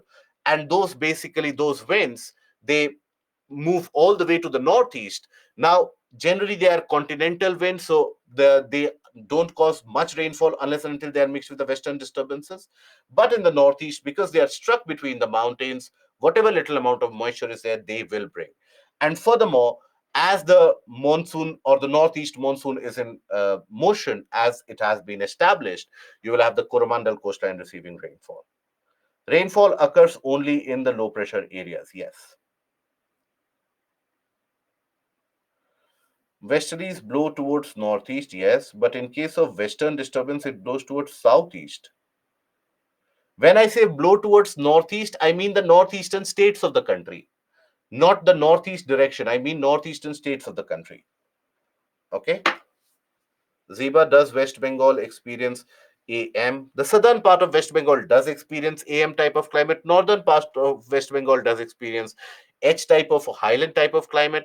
And also the central portion of West Bengal experiences C type of climate. That is why in India you don't classify the climate as per Köppen, because you have many regional classifications. Andhra is dry. Andhra region is comparatively dry. Apply your own logic now, guys. Why is Andhra region dry? That is because the southwest monsoons, they for the southwest monsoon winds, the region of Andhra Pradesh, the region of Telangana, that lies on the leeward side of the Western Ghats. So by that point of time, it doesn't have much amount of moisture, little amount of periodic rainfall that you will receive. And then during the retreat and the northeast monsoon, it is the coastal or the Simandra region which will receive rainfall, right? Not the interior portions. That is why majorly you will find the presence of thorny forest and scrublands, the grassland type of ecosystem in the area of Andhra. I think I have been able to give the weather report for all of your areas. The why is your region receiving what kind of temperature condition? Okay, Nikhil, I think you will have my mail ID. My mail ID is you can get in touch. And Sulakshana, you have a question how to prepare for geography for 2024. My dear friend, what I would suggest to you is be very thorough with the PPT and the additional reading materials, revise them as many times as possible. Along with that, go for a kind of a general current affairs awareness, right? Why is it that we refer to it as awareness and not general knowledge? Is because this is the idea that you have about various different areas of the country, which are the areas which have been in news, which have been in discussion. For example, the mountain systems, for example, the river systems, etc. Just get an idea about this across the country. Take a look at the atlas, more than sufficient. So current affairs, and with current affairs, what do you pick up? It won't be the case in geography current affairs. Many of us, we have the misconception that if there is a volcanic eruption, let's suppose in Hawaii, everybody starts learning about it, that UPSC will ask me the name of the volcanic eruption. I am the only individual who has thought about learning this. I will be able to replicate it. No. When you have the portion of current affairs, let's suppose you have a region in discussion, Ukraine. Let's suppose this year you have the region of Israel, the region of Israel and Palestine. They are in discussion. So you can always expect a question around that. Which of these countries they share their boundary with Mediterranean? Or where is the Sinai Peninsula? Sinai Peninsula has been in news significantly. So which of these countries have the control, or which is Sinai Peninsula lies in which country? Then you have the Gulf of Aqaba. Gulf of Aqaba, Gulf of Suez is where? So these kind of questions can always be asked. So keep your antlers out for the portion of the current affairs and just stick to the PPTs. Okay? Right? Now, after this, we come to the B type of climate. When we say the B type of climate here, these are your dry climates. Retreating monsoon are referred to as northeastern monsoon. That is what I told you, that sadly that is the case. Majority of the books, etc., they refer to northeast and retreating monsoon as the same.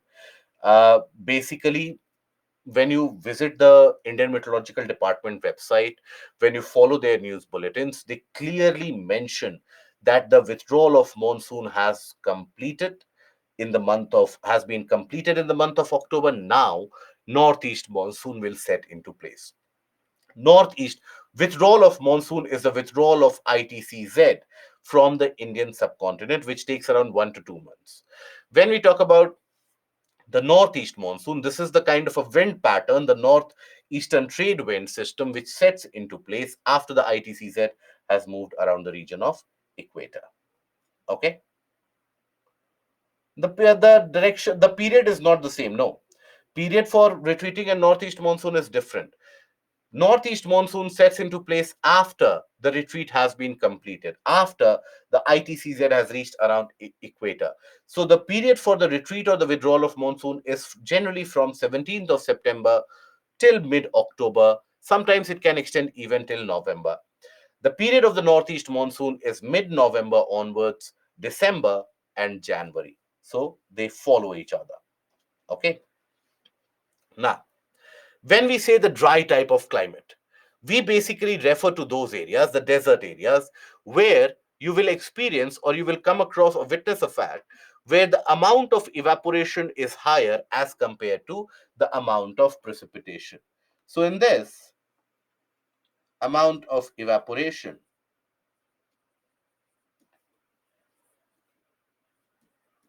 is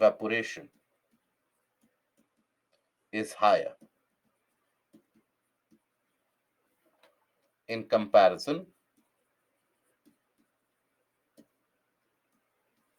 to the amount of precipitation.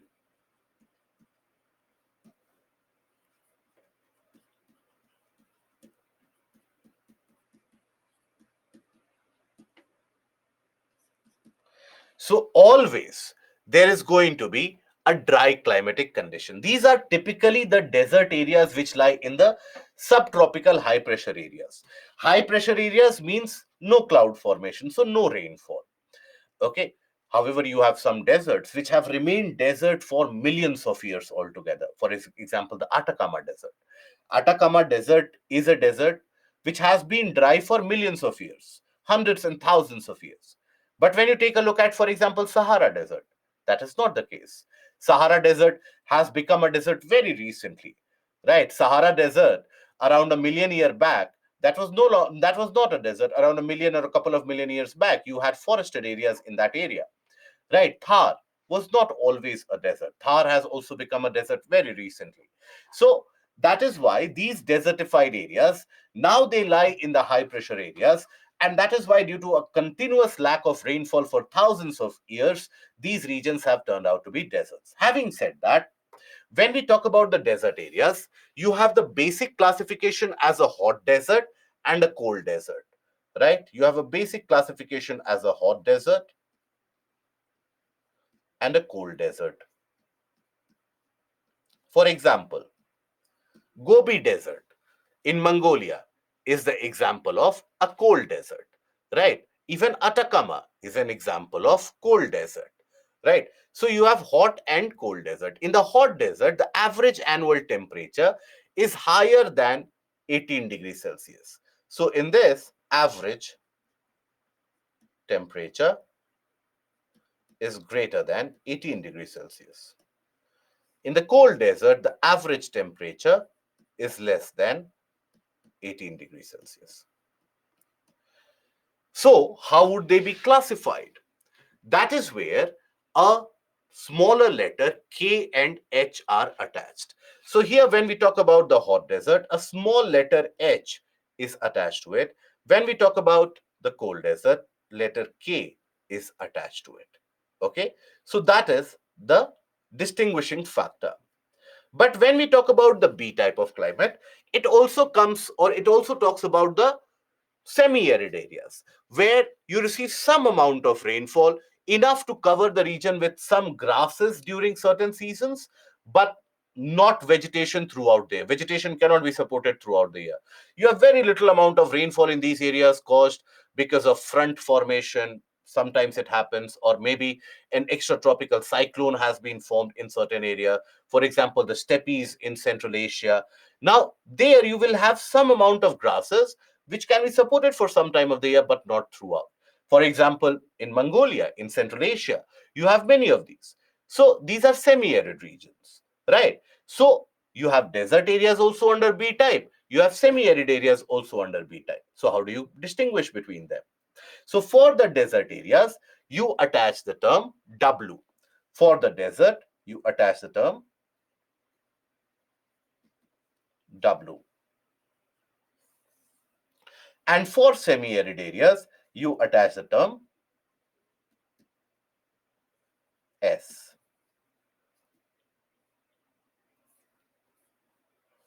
Okay. So for example, if you have to put the classification of a hot desert, then you will use the denotation BWH. If you have to represent a cold desert, BWK. If you want to represent a semi-arid area, BSK, a cold semi-arid area. So like that, you have the classification for this B type of climate. So dry climate, when we say, so they are characterized by very low rainfall that is not adequate for the growth of the plants, large diurnal temperature range. The daytime temperature is very high, nighttime temperature is very, very low, because during the night, the entire amount of heat is lost from the ground surface into the atmosphere during the night time. Okay, so here daytime temperature is the highest, nighttime temperature is very low. So evaporation and transpiration, they play a greater role in shaping the vegetative state as compared to temperature, because moisture is the key competition here. In the A type of climate, temperature is the constraining factor. Here, moisture is a constraining factor. Moisture is not available. So observe here, you have the various different BWH and BWK areas. BWH represents regions of hot deserts. BWK, locations of the colder deserts of the world.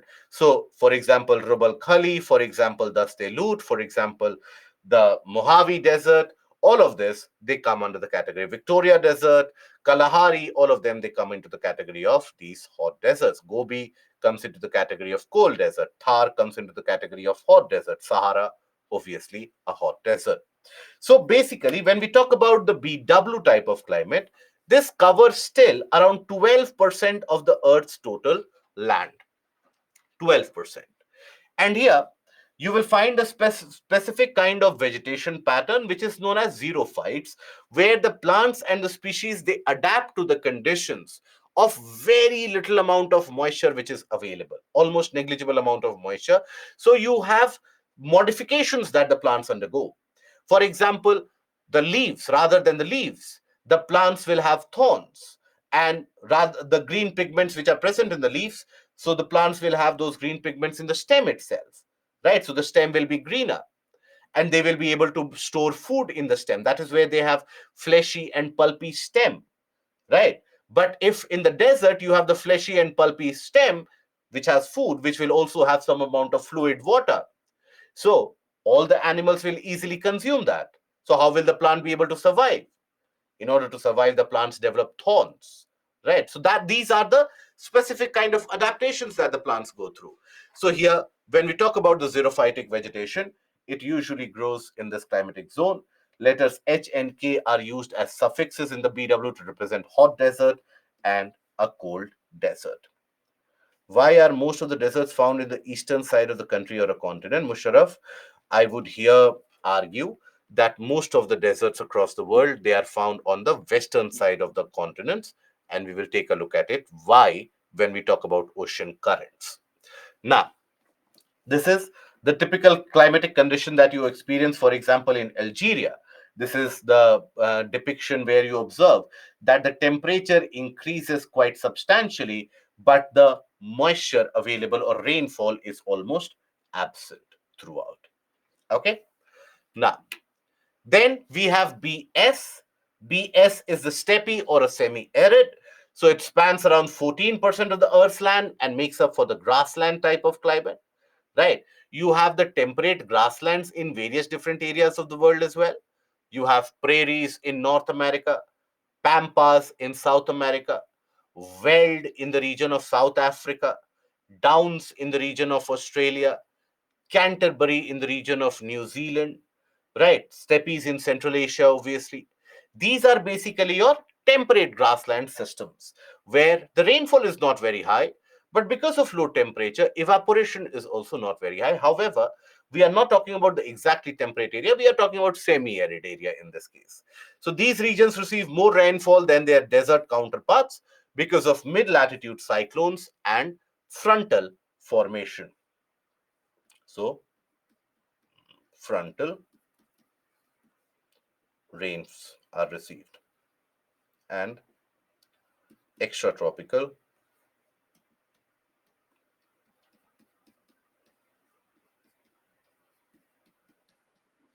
cyclones.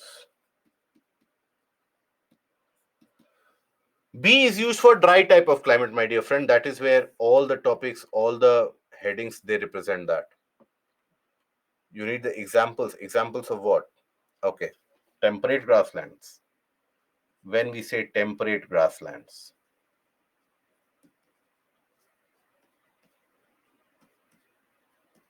so you have classification. For example, when we talk about steppes, they are to be found in Central Asia. Prairies to be found in North America or the US, or rather, let's write North America.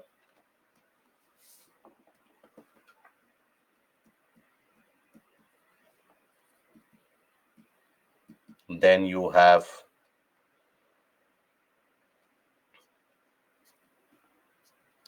Pampas, Argentina.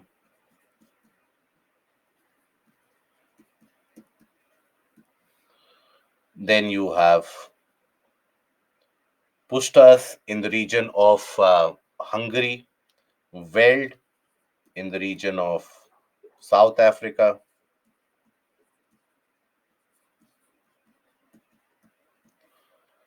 then Downs in the region of Australia, then you have Canterbury, New Zealand, Pustas in the region of Europe, that is Hungary.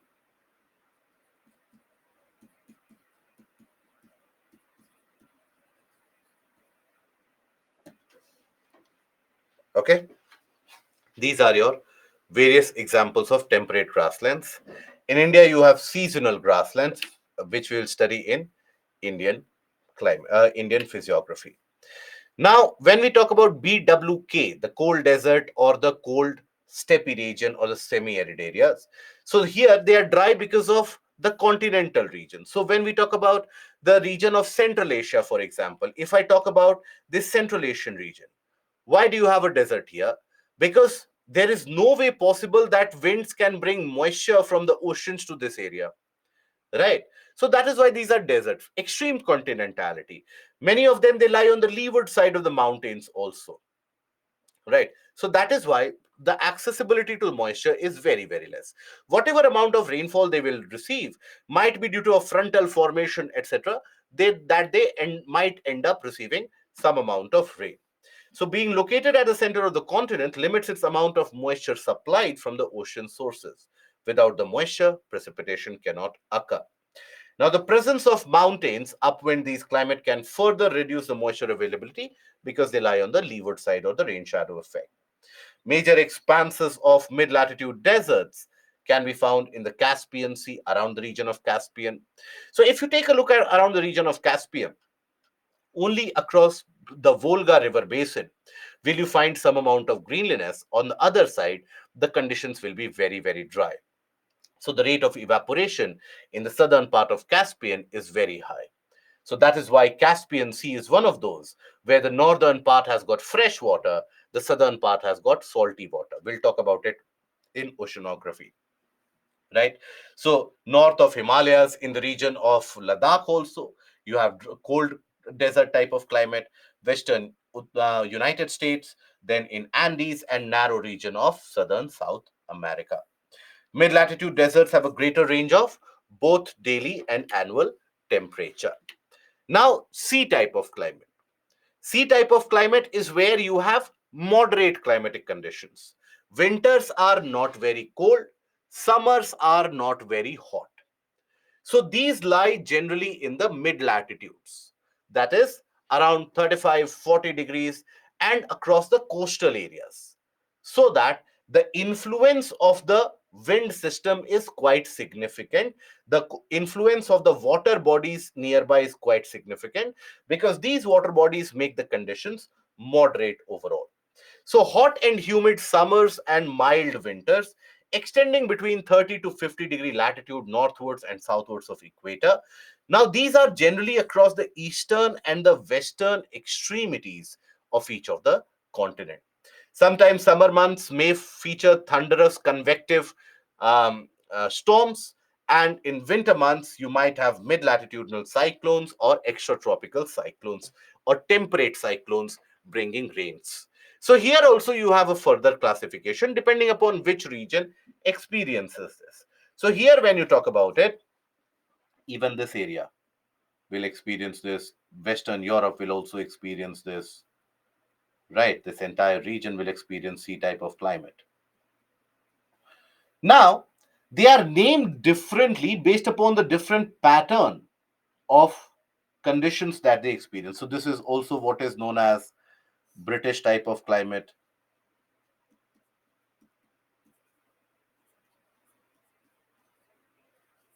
of climate.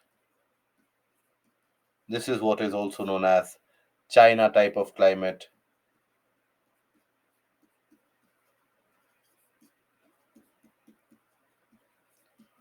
This is what is also known as Mediterranean type of climate.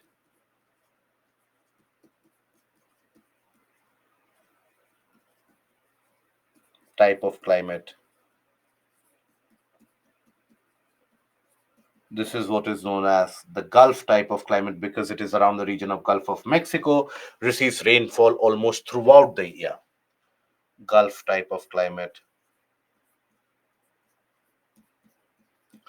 This is what is known as in the southern hemisphere though.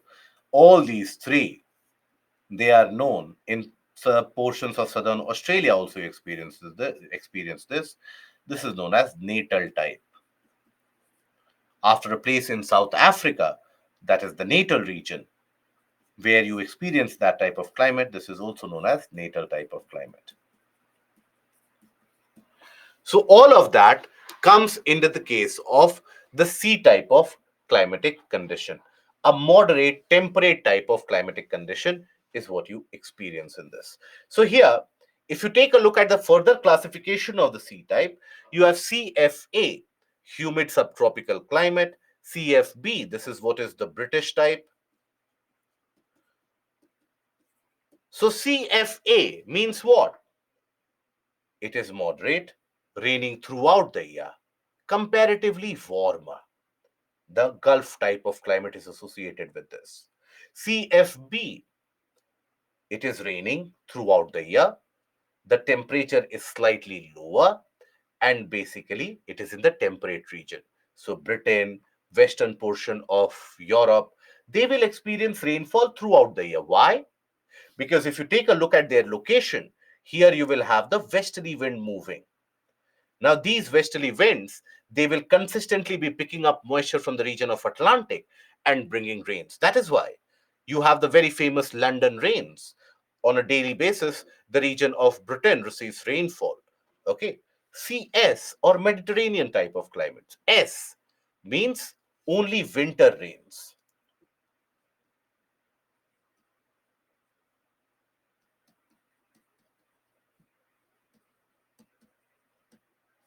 only rainfall during the winter. Summer is dry. So why is it that the region of Mediterranean will receive rainfall only during the winter? Because during the summer, the subtropical high pressure belt lies in this area. So as the subtropical high pressure belt lies in this area, no rainfall in that region. But during the winter, the pressure belts, they shift to the south. So as a result of that, here you have the development of the westerly wind systems. Now these westerlies pick up the moisture from the Mediterranean Sea and bring rainfall in the southern part of Europe, in the region around Italian coastline, etc., where fruits are much more grown, much significantly grown. Orchards are very prominent there, right? You have citrus fruits, olives, etc., which are significantly grown there. Then you have CW or China type of climate, means only summer rains. Rainfall will occur only during the summer. Why is that? So basically, when you talk about this area, during the winter, here, when we talk about here in this region, you have the ITCZ during the winter. So in this area, you will have the high pressure, the subtropical high pressure during the winter. So not much amount of rainfall. But during the summer, you will find that the ITCZ crosses through this area. So this will attract trade winds. So that is why the northern portion of the trade winds, that is why the region of the eastern coast of China, for example, will receive rainfall only during the summer months. That is why CW. So, or that is the classification as CW. So this is the classification of C type. So see, apply this logic, then this will be comprehensible. Otherwise, this particular chapter will be very, very intolerable. That is why in the PPT, I have put up as much text as possible so that you don't have to scour for various different sources. Many of you, you have a particular penchant for GC Leong, that we should study GC Leong or not, GC Leong is good or not. So I always maintain GC Leong is not required to be studied for your GS, not required because it is not in perspective for UPSC.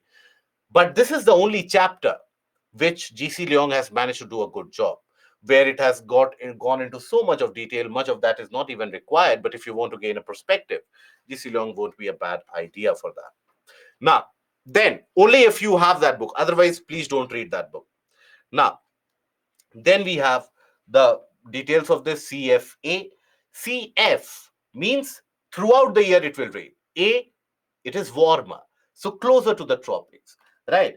Lies on the eastern part of the continent in the subtropical latitude. No dry season, right? Why? Because in the region, the air masses are unstable and cause rainfall throughout the year. Basically, you will have the trade wind systems in certain cases, which brings rainfall closer to the sea, also brings evaporation and convective rainfall in that area. So that is what brings rainfall throughout the year. Eastern US, right? Then southern and some parts of China, Japan, Argentina, South Africa, and eastern coast of Australia. So this is the characteristic of CFA, where you will find that rainfall is persistent throughout the year. The temperature rises up or peaks during the month of the summer, but then the winter temperature again becomes, see, winter temperature is not very cold. It is still in the range of 5 to 10 degrees Celsius. Summer temperature, 25 to 30 degrees. So moderate kind of climate. So that is your CFA. Then CFB, that is the West Coast climate, marine West Coast. Now, these are slightly to the north of the regions of CFA, slightly to the north of the areas of CFA. And here, basically, we talk about the eastern portion or the western portion of Europe, the region of Britain, for example. They will experience rainfall throughout the year, right? So it is located to the polewards of Mediterranean climate on the west coast of the continents. The main areas are northwestern Europe, west coast of North America, north of California. California is also on the west coast. Chile also on the west coast. So those are the regions impacted by the westerlies. So westerlies become onshore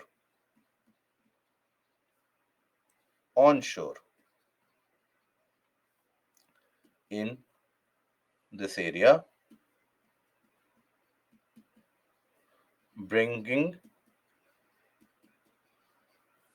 heavy rain. Okay, heavy rains or precipitation depending upon the ground temperature. In CFB, B stands for basically the intensity of temperature. A, when small a is used, temperature is higher. B, temperature is lower. C, temperature is further lower. D, that is the small a, small b, small c, small d, that represents a variation in temperature. Due to marine influence, the temperature is moderate, and in winter, it is warmer as compared to the other areas along its latitude. Why? Because we have seen that in the coastal areas, the temperature remains consistently moderate. It doesn't reach any extremity. Annual range of temperature varies between 50 to 250 centimeter, and winters are milder. They come with heavy rainfall due to mid-latitude. Temperate cyclones are easily formed. So in this region, frontal rainfall is also to be observed, and temperate cyclones are also to be observed. For example, observe the conditions in London. In London, it will be raining or snowing almost throughout the year, right? So that is what London is also defamed for, that always it is in a rainy condition. So that is the CFB regions of the world, where you have even this region of California, you will have that because the westerlies, they tend to become onshore. Then you have CS or Mediterranean climate, where the summer conditions are dry because during the summer, the subtropical high pressure belt lies over this area. But during the winter, as all the pressure belts they shift to the south, this region starts experiencing onshore westerly winds. The westerly winds, they will cross the equator, cross the Mediterranean Sea then, and then will reach the southern coastline of Europe, bringing rains. So such type of climatic conditions exist near Mediterranean Sea and along the west coast of continents in subtropical latitudes, right? Comes under the influence of subtropical high in summer and westerly winds during the winter. These westerly winds are onshore in winter, and hence they will bring rainfall. Precipitation is heaviest during winters, also due to the formation of mid-latitude cyclone. Yesterday we talked about it. Remember, when we were talking about western disturbance, we talked about the fact that you have the development of these mid-latitude cyclones, which takes place in the region around Mediterranean. Hardly any rainfall during summer because of existence of high pressure systems. Temperature in summer is around 25, in winter around 10, 8, 5 degrees Celsius.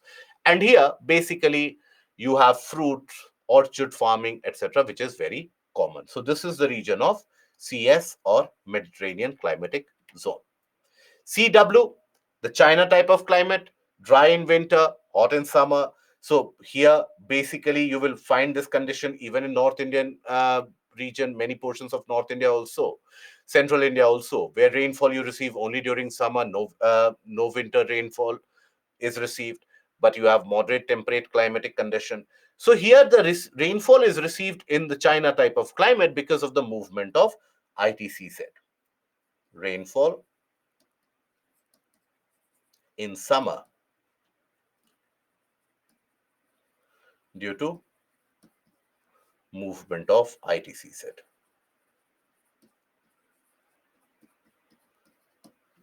Okay. Now, okay, fair enough. We take a break. We'll continue D and E type. We'll finish it up very soon. And then we will go for the portion of oceanography as soon as possible. So we take a break for 10 minutes and we'll be back in 10 minutes. Polewards of tropical means if you are in the northern hemisphere, further north from the tropics. If you are in southern hemisphere, further south from the tropics, towards the pole. Poleward refers to towards the pole. Okay, let's take a break and be back in 10 minutes.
A confirmation about the audio, please, guys, if the audio is clear.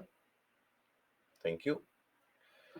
Now we come to the D type of climate, which is basically the cold snow forest type of climate. Here, you experience extremities of temperature during the winter months. Now, these are generally the regions in the interior of the continents. For example, Siberia, interior portion of Canada, but also in the other portions of Canada, northern Canada also. For example, there also you will have DF, where precipitation will happen throughout the year. But it is not in the form of rainfall. Mostly it will be in the form of snowfall. Due to the onshore winds, etc., precipitation can happen, but it will be in the form of snowfall here. So here, as you can see, these are the areas where you will experience D type of climate. Typically, these are also the regions which are referred to as the taiga region or region of coniferous forests. Coniferous forests. Okay, right? Yes, savanna is a grassland, Nikhil. So that is something that you find in this coniferous forested area. So this is the cold snow forest climate occurs in the continental areas in the northern hemisphere between 40 to 70-degree latitude. In southern hemisphere, you don't find them predominantly to be present. Why? Because in southern hemisphere at these latitudes you don't have substantial amount of land mass. You have very narrow land mass here in the region around Patagonia plateau, etc., to the south of Argentina. But here the influence of the marine system is so significant that you don't have the climate going to extremities, right? So that is why it is persistent in the northern hemisphere itself. So summers are typically warm. When they say summers are warm, 10 to 15 degree or maybe 20 in rare cases, winters are cold. It is in these areas where in the recent times the temperature has been increasing substantially because of the heat dome effect. Remember yesterday we talked about the heat dome phenomena. So because of that heat dome phenomena, Siberia, Canada, etc., they are experiencing extraordinarily high temperature in the range of 40 degrees, and that for the region is almost intolerable. Many of the species and many of the organisms rather have died during the past few years because of that excessively warm temperature. So during the summer months, average temperatures can climb above 10 degrees Celsius, while in the colder months, it can be obviously less than -3, -5, -10, and so on. Here you have the classification DF, DW, and DS. So the DF, precipitation all the year round. Most in many of the cases, snowfall happens. DW, cold winter, a cold climate with dry winter, right? So precipitation only during the summer. DS, precipitation only during the winter months. So that is the D type. So DF, cold climate with humid winters, occurs polewards of marine west coast climate, that is polewards of the British climate type that we talked about, and polewards in the mid latitude steppe also, so in the portion of Asia also. Now the winters are cold and snowy. The frost free season is very short. Frost, we have seen when the ground freezes up due to excessively low temperature.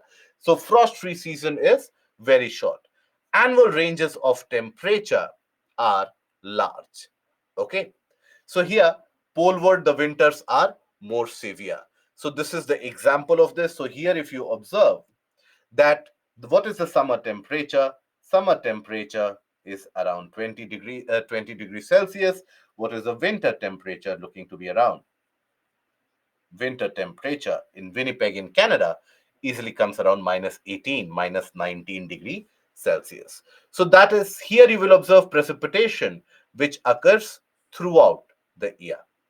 Okay, so that is the case of the DF type of climatic condition. When we say DW, so in the region to the east of Siberia, that is where basically you have a kind of a, again, you have the high pressure systems which set in, and then the high pressure systems, when they move over, you have some amount of snowfall which happens there.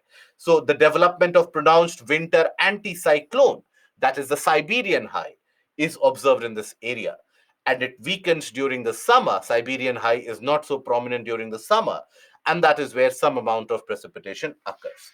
Precipitation here will occur in the form of mostly snowfall. Precipitation is maximum around 12 to 15 centimeter, but that also is sufficient to support trees because evaporation is very, very low. 12 to 15 centimeter of precipitation in India would lead to extreme dry desert-like condition.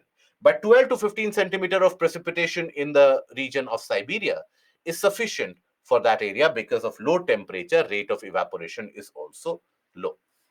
When we talk about E type of climate, polar climate, now here we are talking about the frozen regions of the planet.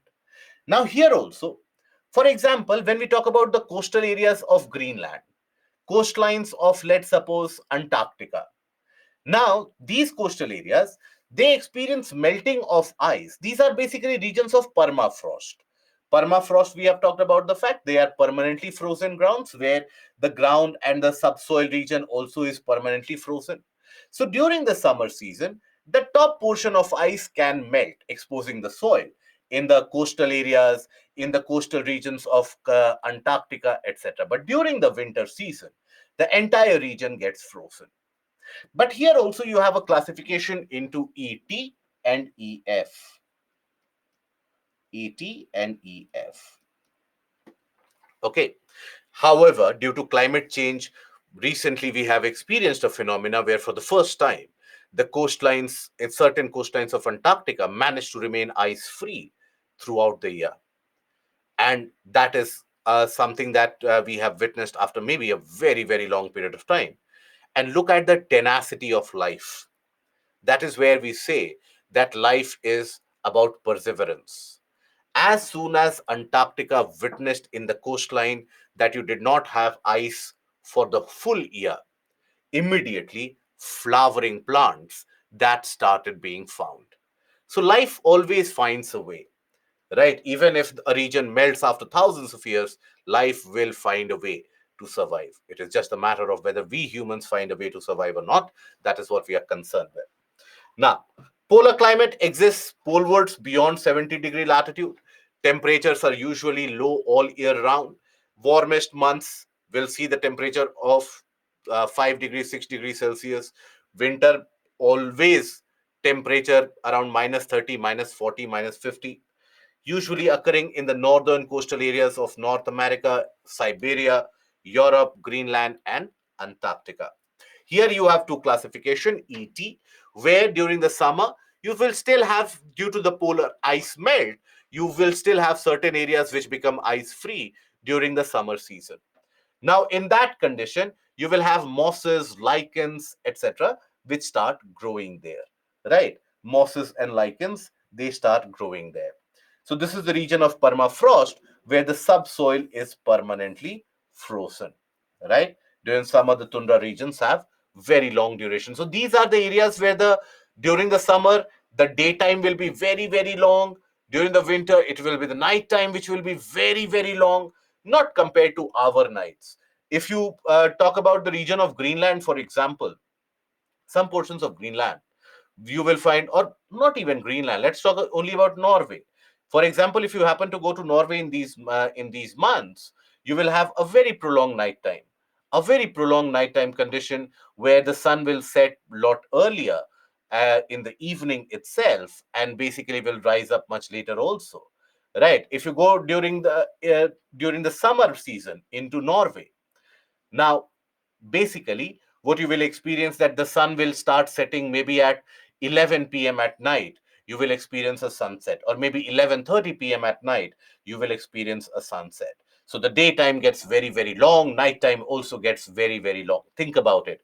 In India, we cannot even fathom, we cannot, many of us, we cannot be able to even imagine that if the sun will set beyond 10 p.m., if the sun will set at 11 p.m. at night or 12 a.m. at night, that is when the sunset happens. And again, the sunrise happens early in the morning. So that is the condition in the polar areas. These are the regions where you experience the ET. These are the areas where you experience the tundra type of climatic condition. north of the Scandinavian region, northern portion of Canada, coastal areas of Greenland, and also nowadays some of the coastlines across Antarctica also. There also you experience that. Then you have the ice cap, that is the EF, where it is permanently frozen. Even during the summer, even during the winter, it is permanently covered in ice.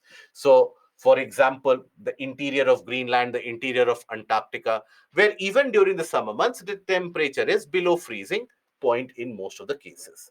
Okay, so that is the case of this area receives very little amount of precipitation, very little amount of precipitation, if at all.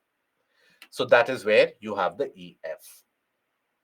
Now, by the way, when the conversation all around the world goes about colonizing Mars, living in Mars, I hope you are aware that this frigid condition that you see in Antarctica, this is still more moderate as compared to what is the climate that you expect in Mars. Right? This is still, in a way, very pleasant as compared to how cold and how frigid it will be in Mars. So think about it, that all those talks about colonizing Mars and people living in Mars, people living in Moon, if we have still not managed to survive in Antarctica, we only have few of the scientific bases and stations, and there also people go and come back. You don't have a permanent settlement in the interior of Greenland or Antarctica because the ground is permanently frozen.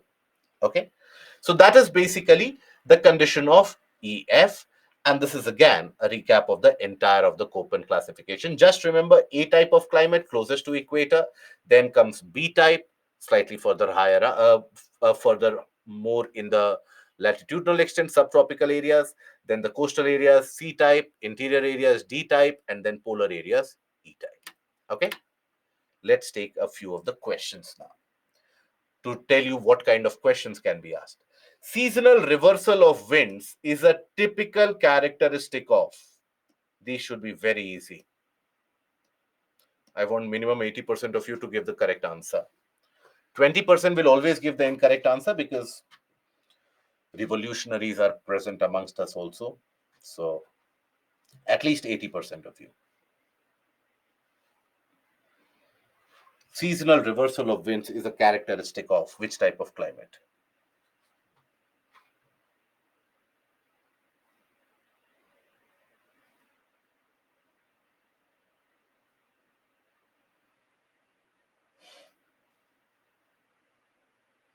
Still, I could not gather 60% of the correct answer. Okay.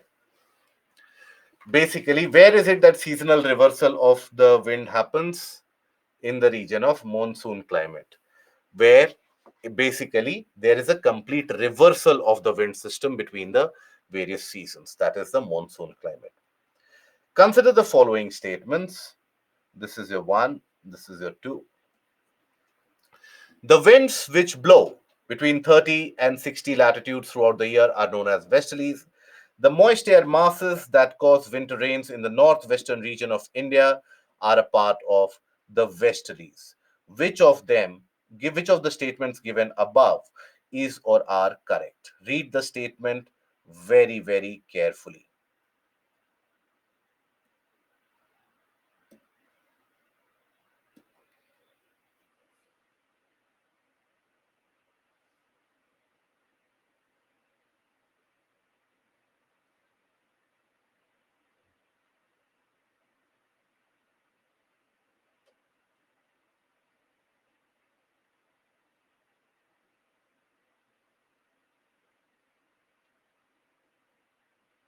Yes, Chandrajyoti.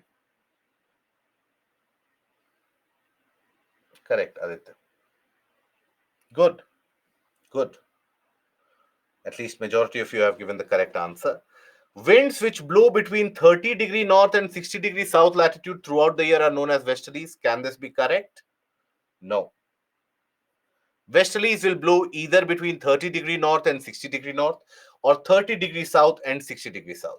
But when you are talking about 30 north and 60 south, you are basically covering the entirety of the region of equator as well. So this is where UPSC has just removed, basically replaced this word or this letter. Again, I will reiterate, please be on the lookout of this. UPSC likes to replace one or the other of this, and the entire statement goes wrong. So please be on the lookout of this. The moist air masses that cause winter rains in northwestern region of India are a part of westerlies. That is correct. So which of the statements are correct? So that is B, that is 2 only. Which of the following is the characteristic climate of the tropical savanna region? Rainfall throughout the year, rainfall in winter only, an extremely short dry season, a definite dry and wet season.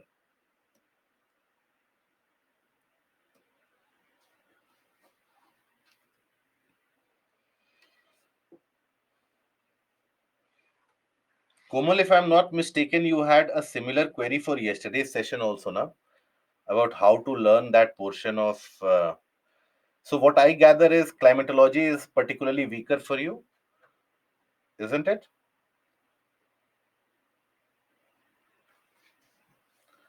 So I would suggest to you, Komal, rather than trying to learn today's topic or yesterday's topic or day before yesterday's topic when you had the doubt, I would rather suggest to you go back to the recordings from module 6, start following word by word, and don't just simply sit and stare at the lecture and after the lecture think that it will all be retained. Try to write it down as well. Try to write down your own interpretation of that. Okay, so that is when things will start going inside. Many of the times what happens is we sit and we stare on the screen, so the rate of precipitation is less as compared to the rate of evaporation, so things go out very fast. Don't do that.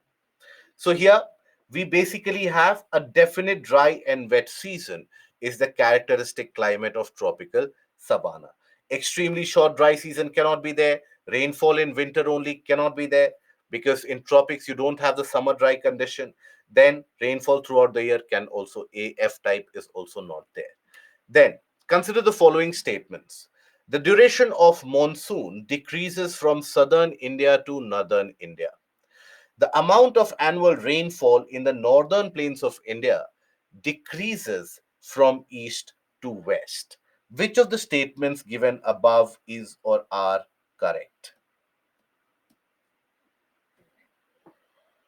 Rishika, that particular point was basically talking about that the disturbances which are brought by during the winters, which causes rainfall in the northern part of the country, are actually brought by the westerlies. Komal, my dear friend, I hope that is understood now. I hope you understand that for climatology, the only way is to understand the concepts. Unless and until you don't attack the concepts, you will be left chasing the game altogether and you will never be able to capitalize on that. Good. Majority of you have given the correct answer. Duration of monsoon decreases from southern part of India to northern part of India. Monsoon reaches later in northern part of India, withdraws first from there. Amount of annual rainfall in the northern plains decreases from east to west. You have more rains in the east, less rains in the west because the source of moisture is the Bay of Bengal in that case. So both of them are correct. The answer is going to be C. During a thunderstorm, a thunder in the skies is produced by meeting of cumulonimbus clouds in the sky, lightning that separates the nimbus clouds, violent upward movement of air and water particles. Select the correct answer. Which of them can cause thunderstorms or thunder rather?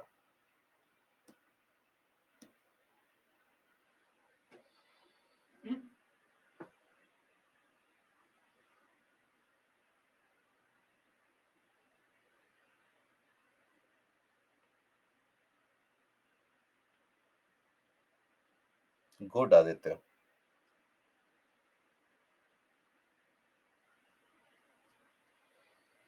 In amongst few of you, the improvement that you guys have indicated is very nice, impressive. So here, a majority of you have given the incorrect answer. Why does thunder happen? Why is it that the thunder happens? Is it because the clouds collide? That is why thunder happens? No. Thunder happens because of violent expansion, violent sudden expansion of air. Has that been mentioned anywhere? No. We have discussed about it that when lightning strikes, due to that heat, the air gets heated up. It suddenly violently expands, creating that thunderous noise. So that is why thunder happens. Downward movement. Thunder doesn't happen because upward or downward movement. We have discussed it in detail. The answer will be D. None of the above produces thunder. Seasonal reversal of wind is a characteristic of monsoon climate. We have discussed. Now, each day is more or less the same. The morning is bright and clear with a sea breeze. As the sun climbs high in the sky, heat mounts up, dark clouds form. Then rain comes with thunder and lightning. But the rain is soon over. Which of the following regions is described in the above passage? Read it carefully. If you want, I can give you a more time, but read this carefully.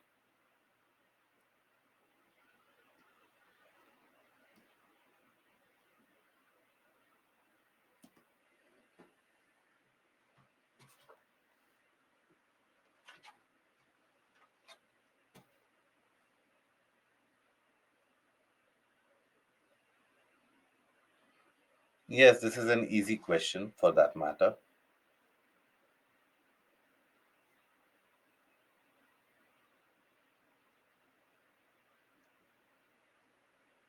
Very good.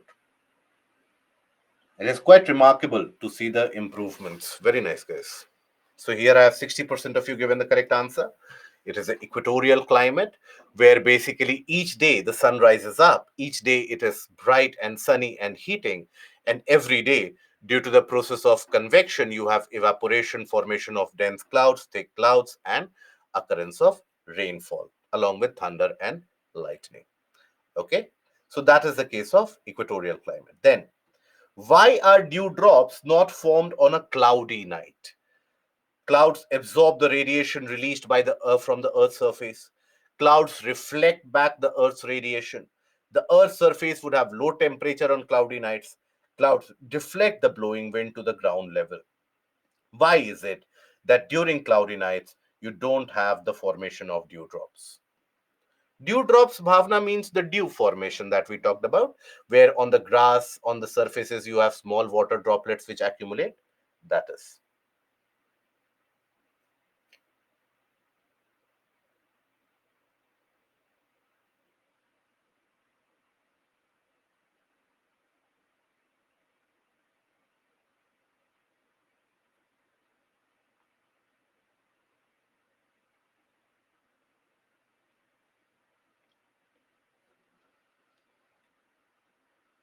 Good that still majority of you have given the correct answer. But surprisingly, many of you have marked that Earth's surface would have low temperature. Earth's surface, does it have a low temperature on cloudy nights or does it have a high temperature? Surface always have a higher temperature on the cloudy nights. The answer will be clouds reflect back the Earth's radiation. So that is why the ground surface becomes warmer, and that is why the dew drop formation or the dew formation because of condensation does not happen.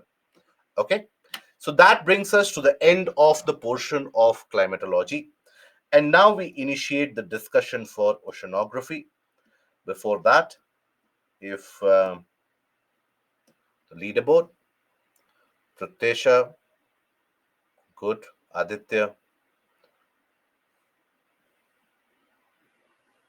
very nice, Payal, Hafsa, Raghuvanshi, Shri, very good. Beautiful. Shyam, for all the confusion that you have had, still a good performance. Okay.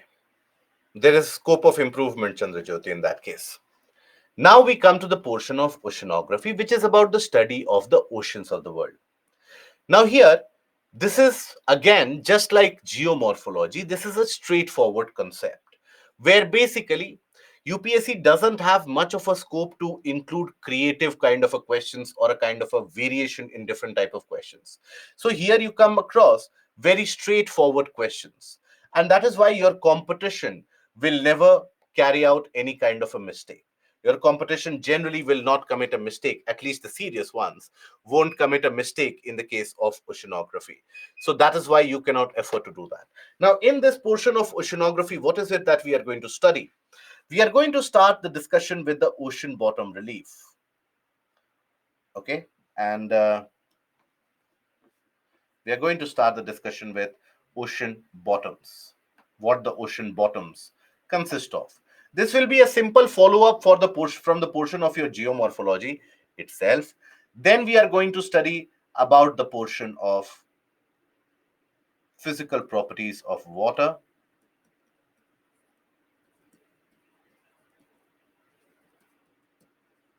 of ocean, that is temperature, that is salinity, and that is also density and its variations. Then we will study the movement in ocean water,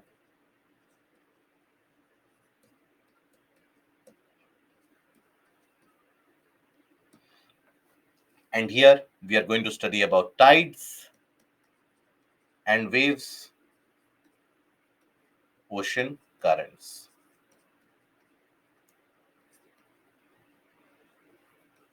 Then we will also study about AMOC, Atlantic Meridional Overturning Circulation. Then we will study about Sargasso Sea, for example, and eventually we'll study about corals in very brief. Corals mostly you'll cover in the portion of environment and ecology, but that is going to be our overall coverage of the topic. Now here, for your prelims,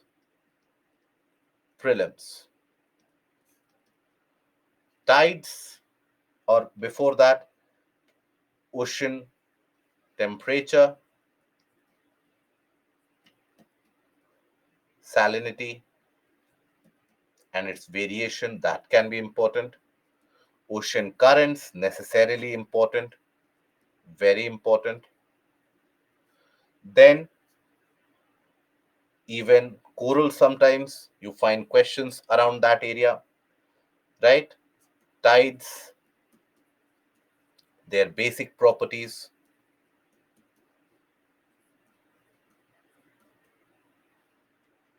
that can be always expected. Please change the color of the pen. Is this color not working for you guys? Why? I think yellow color is much more prominent in the pink background. Is there an issue with the color pen? It's perfect, right? So what is the issue? Let's continue with this. In the mains, you find areas such as ocean bottom relief,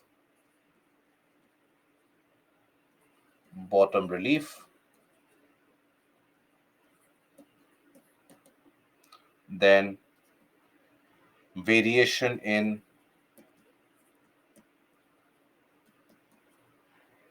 ocean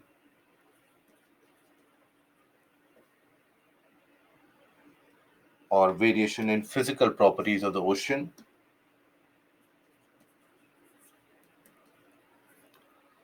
properties of ocean,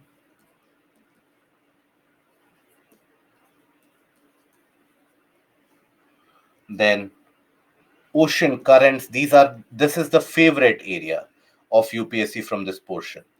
UPSC has asked questions multiple times from this, repeated the same question multiple times from this in the GS, in the mains examination, and the same type of a question.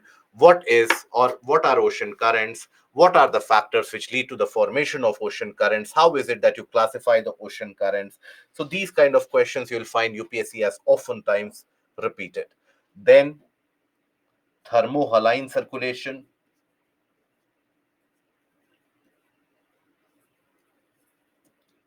haline circulation.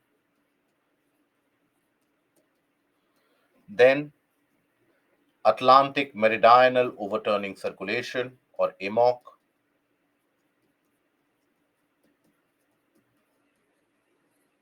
overturning circulation.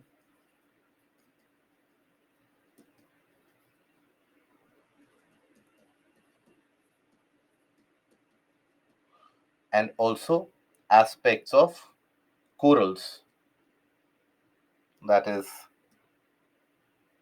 coral bleaching, etc., I will leave it to the portion of environment and ecology. There you will cover it.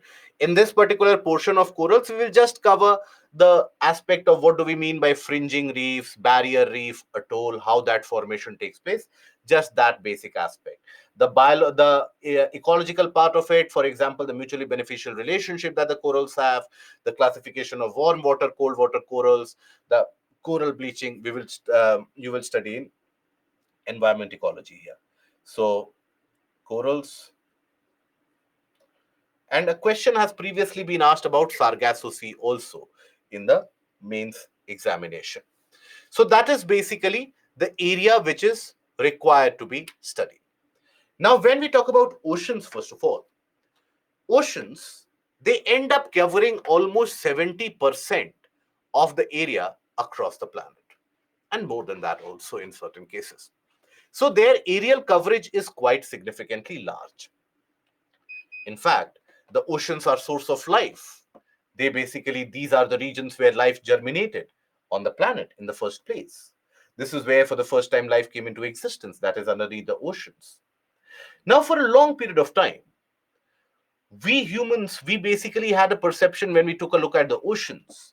We had a perception of the unknown. We didn't know much about the oceans. Even today, we don't know much about our oceans. And as I have oftentimes repeated, we have better resolution images of the moon and the Mars as compared to the ocean bottoms. The ocean bottoms have still not been completely explored by us. That is the predicament. Now, when we talk about these particular oceans, right up till almost Second World War, the perception which was there was that ocean bottom would be flattish because on the surface the water appears to be calm and it appears to be uniform. So the perception was that the ocean bottom would be a flat terrain.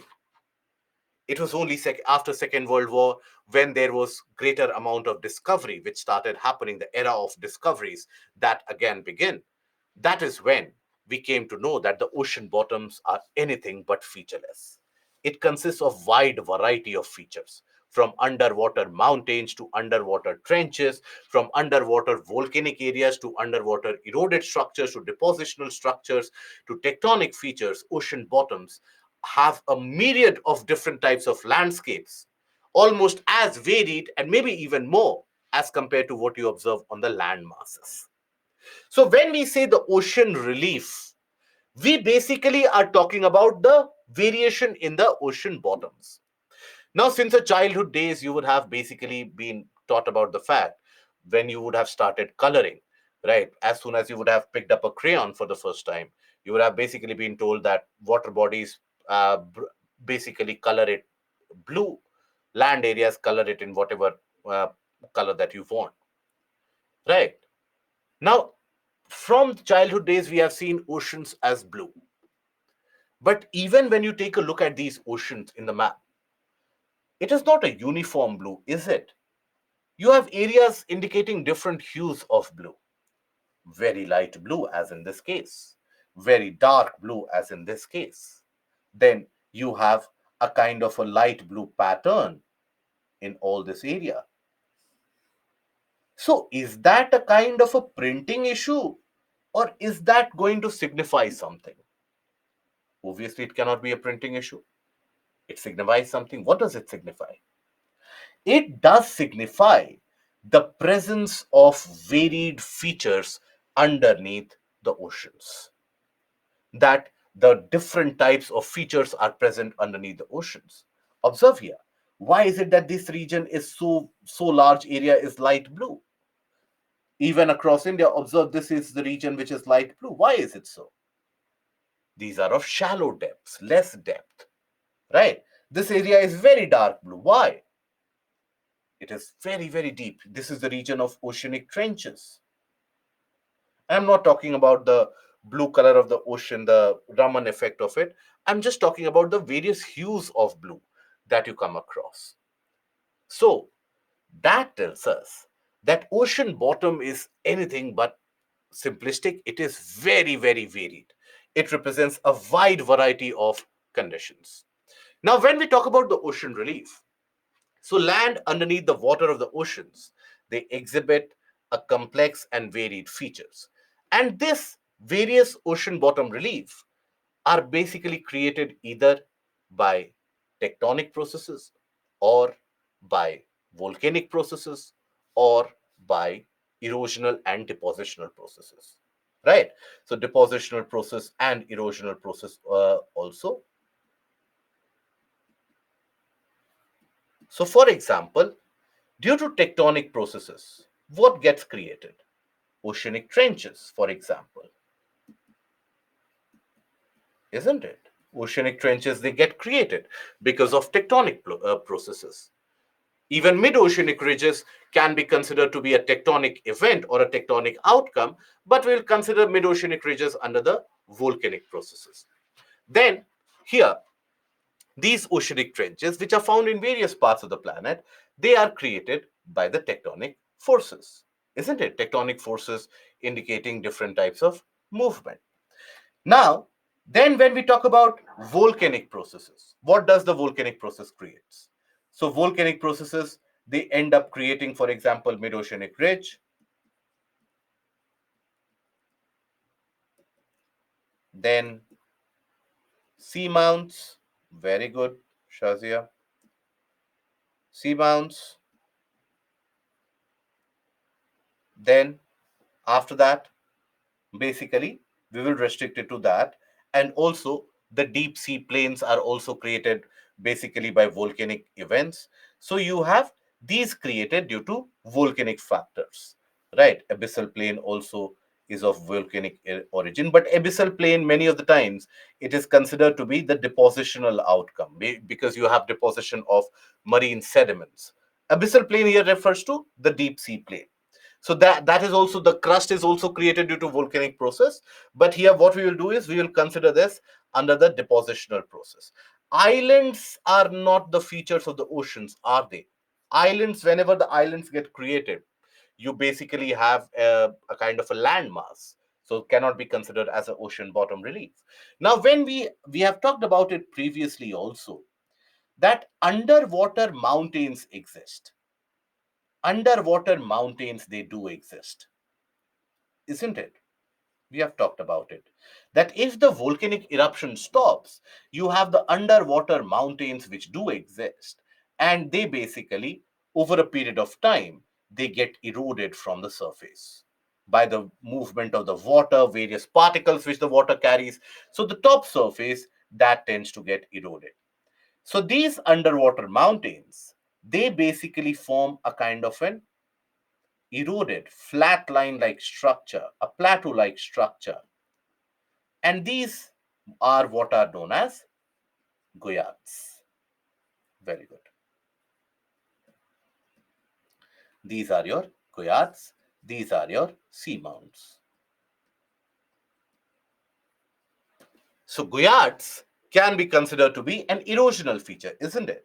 So under erosional, you can have basically goyad, then submarine canyons,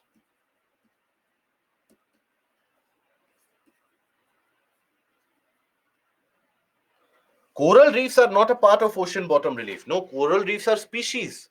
They are organisms. Can you say that tomorrow that sea anemones and whales are a part of the ocean bottom relief? Obviously not. Coral reefs are basically species. They are species of animals. So goyard, submarine canyons, and even continental slope. These are erosional structures. When we talk about depositional, you have continental shelf,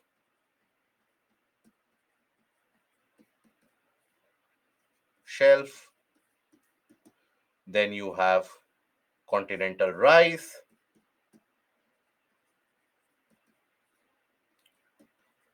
then you have deep sea plains or abyssal plain,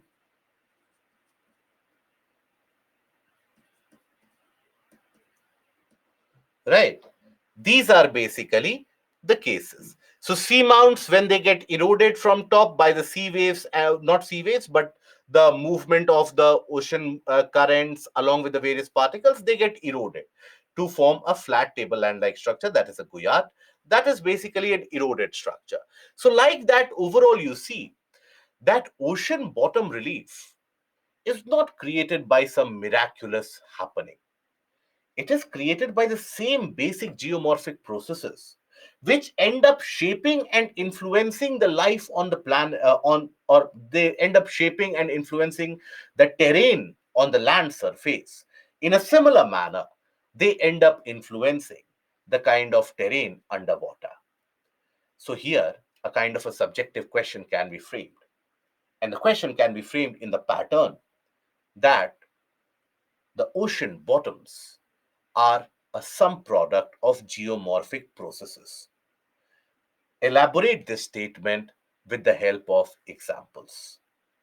Now, how do you answer these type of questions? So there, initially in the introduction itself, you have to write that ocean bottom, what is meant by ocean bottom relief here. So the various different topographical variations that we observe underneath these large oceans are also what are referred to as ocean bottom relief. They indicate various different structures such as ridges, trenches, guyats, seamounts, etc. Now, in the body part, you start by writing that all these very different types of landforms are created by nothing but the geomorphic processes. And most of these landforms can be put under the category of either tectonic landforms or erosional and depositional landforms or volcanic processes. And there, with the help of examples, and elaborate how most of them get created. So that is going to authenticate your answer. And you have seen, you have already studied about the tectonic processes, the volcanic processes, erosional depositional processes. So I don't think you'll find any difficulty in that. Now, when we talk about the division of ocean floor, now broadly, the ocean floor is divided into continental shelf area, continental slope area, deep sea plains, and ocean deeps, which are also referred to as oceanic trenches. These are your trenches. Now, these are your major classifications, but you have very other features also, such as you have the ridges, mid-oceanic ridges, hills, seamounts, guyats, trenches, canyons, everything you'll find in the ocean floor. Now, by the way, I hope we are aware that when we talk about the mid-ocean ridges, when we talk about these mid-ocean ridges, these are sort of underwater mountain-like features, hill-like features. Now, they are almost continuous across the planet, spreading for more than 60,000 kilometers in length. More than 60,000 kilometers in length is the entire spread of these mid-oceanic ridges. So it is under no condition a small landform, right? What is the extent of the Himalayas, the mighty mountains of the Himalayas that we keep on harping about? What is the length of it? Around 2,500 kilometers, 2,500. Think about it, that these ridges, they continue for around 60,000 kilometers and more. Estimates indicate even 64,000 kilometers might be the extent of it. So these are the various features that you find on the ocean floor. Various different distinct features that you find on the ocean floor. Now, when we talk about the oceans, it is not as if where the water starts, immediately it is very, very deep. It is not the case. Generally, you will find that the land basically extends ever so slightly with a similar kind of a slope. So, if you observe that with a very similar kind of a slope, the land will continue into the ocean, right? So, this is the shallowest portion where the water is not at all deep.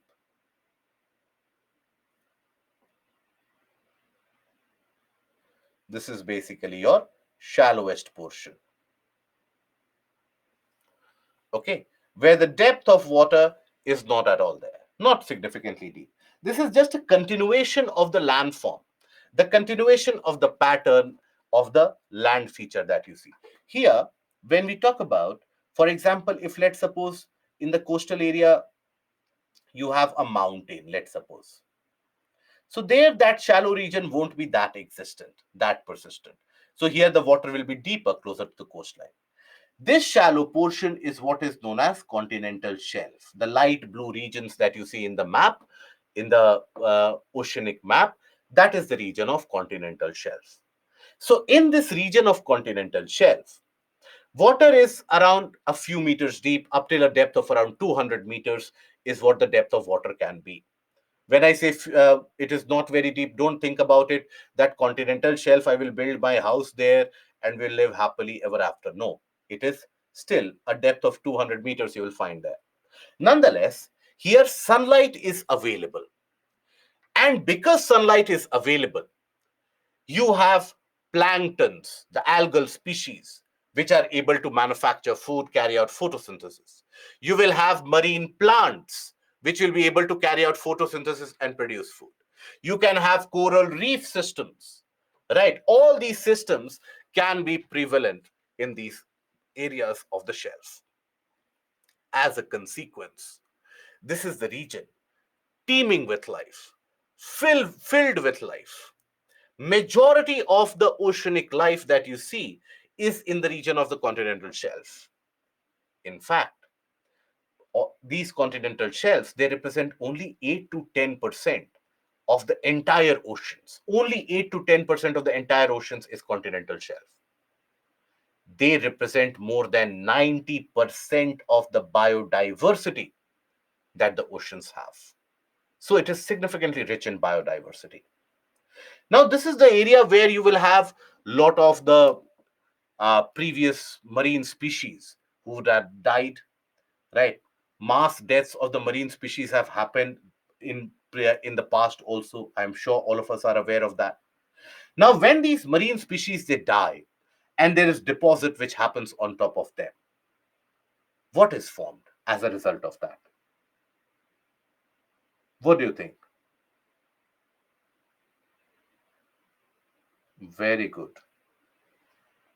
You have fossil fuel, crude oil, natural gas, which is created by the deposition and then the further compression of the marine species, they lead to formation of fossil fuel, crude oil, and natural gas. That is why in many areas of the globe in the continental shelf region, that is very rich in oil deposit. Even off the coast of Maharashtra, you have the Bombay High, where you have oil being extracted. When you talk about the region of Krishna Godavari Basin, again from the continental shelf, we are extracting oil, or the prospect is there.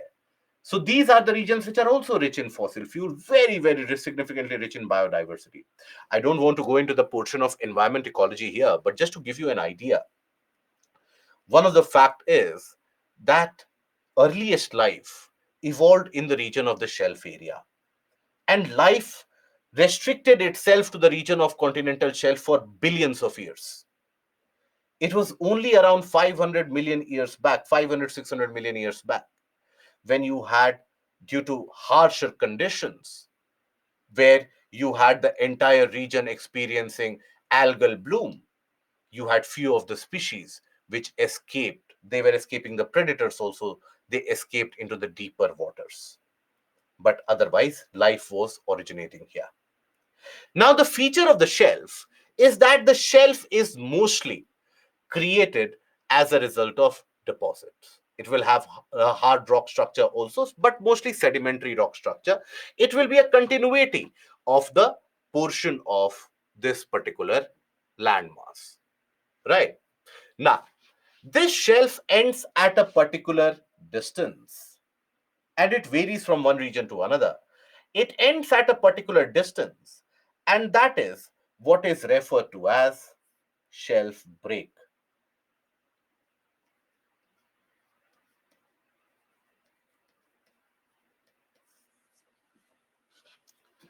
That is what is known as shelf break. That is the end of the shelf. Now, immediately after the end of the shelf, you will have the slope significantly, quite prominent slope will be present. And that slope will have a greater depth. It can lead you to the depth of around 3 kilometers from the sea surface. So by the time that you reach the end of the continental slope, basically, you are looking at a situation where sunlight is not available at all. These are the areas of permanent darkness, where the sunlight has not reached that region for many, many millions and billions of years. Okay, permanent darkness areas. And then many of the times, as the sea waves, the ocean movement, etc., happens, they bring some amount of material from the shelf area. It straight away falls down the slope and it starts getting deposited here. That is what is known as the continental rise. That is where you will find all these deposits. So the shelf is depositional, slope is erosional, rise is again depositional. But not every ocean coast will have the presence of a continental rise. Only in certain areas where you have a lot of these deposits coming in, only in those areas you will have a rise. Otherwise, you don't have continental rise spread everywhere. Now, excuse me. Now, this is the entire from the shelf to slope to the continental rise. That is what is referred to as the margin of the continent. It is still considered to be an extension of the continental landmass in itself. Okay, all these are considered to be extension of the continental landmass and the continental topography. Beyond this, you have the deep sea plains. Beyond this, you have the deep sea plains, which are also referred to as abyssal plains. Sham, I will show it to you with the image, don't worry. So that is where you have the presence of the deep sea plains. You have erosional structures which are formed from the shelf area to the slope area and to the further rise area also, that is the submarine canyons. Observe the kind of an erosional structure which gets created. Now let us take a look at this. So the continental shelf is the extended margin of each continent occupied by relatively shallow seas and gulfs. Right? So that is the continental shelf. It is the shallowest part of the ocean where the depth varies from 30-meter to around 600-meter. That is basically the depth of it. Here also, observe there. This is the region of the continental shelf in this area. So in India, continental shelf is much wider across the western coastline as compared to the eastern coastline. Okay. Now, the shelf feature, the extension of the shelf, how wide it is, as I told you, is very much determined by what is the slope of the land. If you have a hilly region, for example, Andes, across the South American coastline, if you observe here, you have the hills, the mountains, isn't it, in the form of the Andes. So that is why here you will find that the shelf is almost non-existent. Here immediately you have an oceanic trench here. What is that oceanic trench known as? It is the Peru-Chile trench, which is present here. So here the oceanic shelf or the continental shelf is almost absent. Observe here, the continental shelf is almost absent. Here also you will immediately have a trench here. Isn't it? Water is very, very deep because the coastline has got mountain systems. Observe here, the Arctic shelf, very, very wide.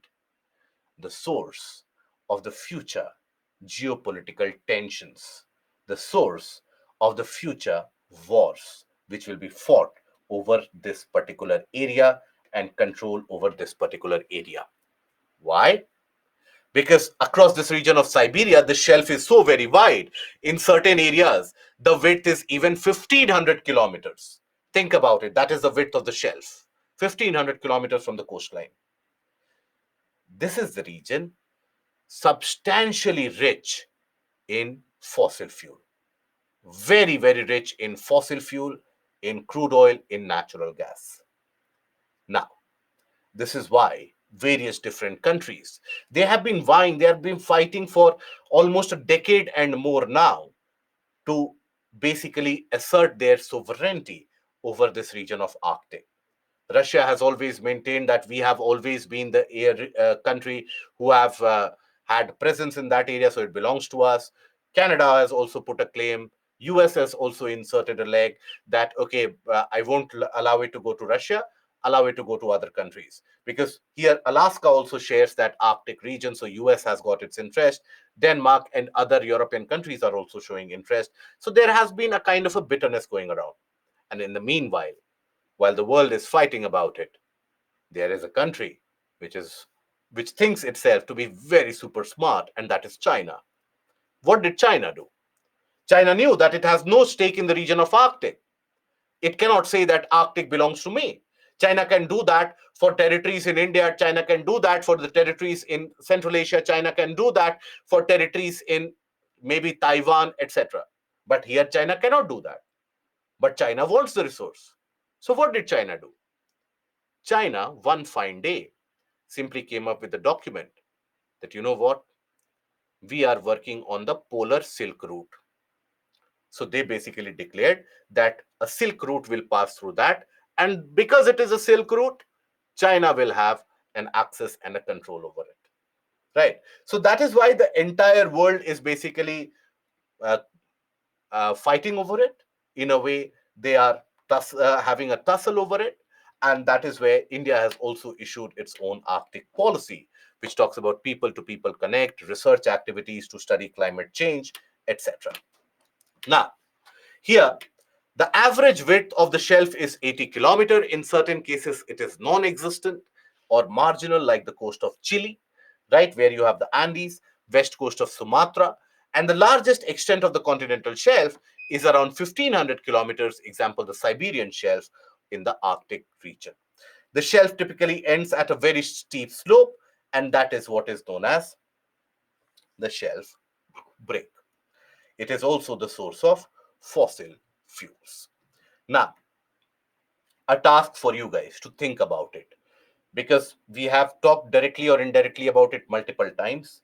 But think about it, as I told you, if in the coastal area you have the presence of hills or steep feature, the shelf will be almost negligible. If the coastal areas it is almost flattish, shelf will be very long. If that is the case, Western Ghats are much more steeper as compared to the Eastern Ghats. Eastern coastal plains are much more flattish. Still, across the western coast, the continental shelf is very wide. Why is it so? Try to find it out over the period of the weekend. When we come to the portion of Indian geography, I'll tell you about that in case you are not being able to come to the answer. But I want you to try to think about it. Despite the fact that the Western Ghats are very steep, why is it that the shelf in the western coast is very wide? Yes, Animesh, that is correct. So that is basically about the shelf. Then we come to the continental slope. Now, continental slope is the region of significant steep condition. It indicates a kind of an end of continent if there is no continental rise. Continental slope will indicate the end of continental margin. It connects the continental shelf with the deep sea plains and the ocean basins. The depth of the slope region varies between 200 to 3000 meter, 200 meter to around 3 kilometers. Canyons and trenches are to be observed in this particular area. You'll find many of the submarine canyons and trenches. So when we talk about these features such as submarine canyons, what are these? So these are basically underwater eroded structure. Observe this, which will have a kind of a stream-like variation and a kind of a branching also. So these are underwater eroded structures which are present. That is a submarine canyon. Now, submarine canyon, for a very long period of time, you had geographers who basically fought head over heels over the fact that why is it that these submarine canyons were created.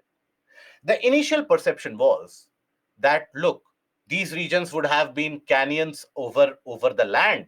Over a period of time, that land has been flooded by the oceans. That is why we are able to see submarine canyons. Within a few years, this theory was absolutely discarded, that it cannot be possible.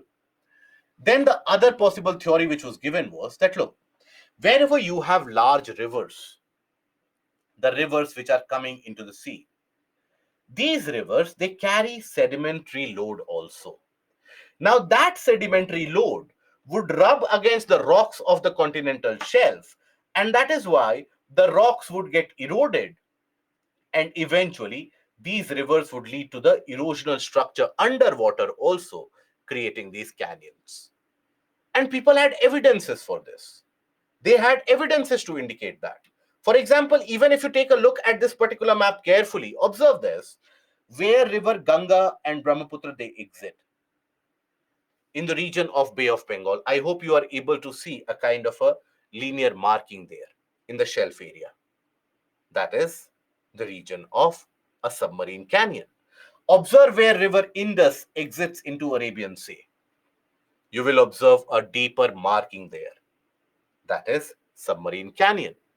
Similar canyons are found to be present at the mouth of rivers such as River Mississippi. Even in India, for example, River Mahanadi, River Godavari, Krishna, there also you find the presence of these canyons. So it was understood that yes, in certain cases, these canyons can be formed by at the mouth of the rivers due to erosional action. So that can be at the mouth of the rivers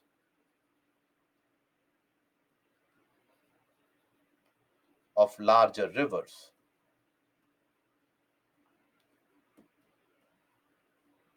due to erosional action. This was the first idea, and this was correct. That yes, in many areas you have this. Example, the canyon that I have indicated created by River Indus, created by River Ganga, and so on. But scientists or the geologists, they also found out the presence of the canyons even in those areas where the rivers don't empty into the ocean. Even in those areas, they found the canyons. And there was no explanation for that. That how come in the area where there is no such river movement, how come that erosional structure is created? It was only after the property of the movement of water was studied carefully. That is when they arrived at the answer in the form of what is referred to as turbidity current.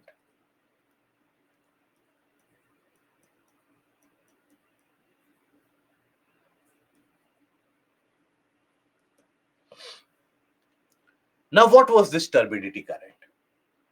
So, the concept turbidity is a term that is derived from turbid, turbid water or turbulent water, where you have not a streamlined motion of water, where you have a kind of a haphazard motion with high speed, etc., that moves.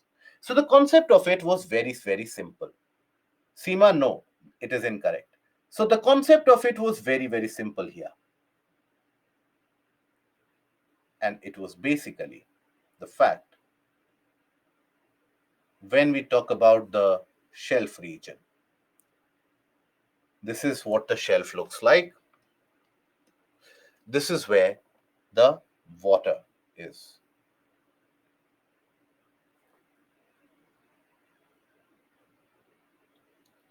Right.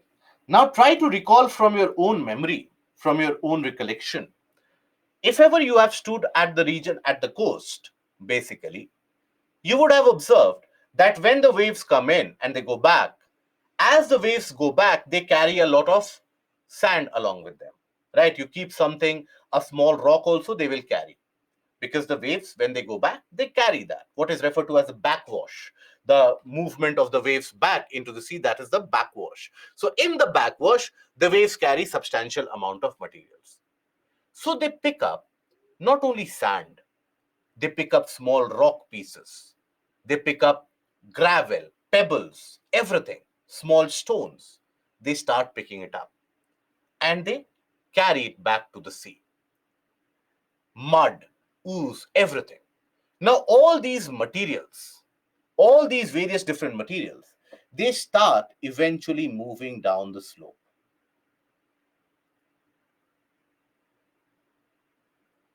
You have all of these materials which starts moving down the slope.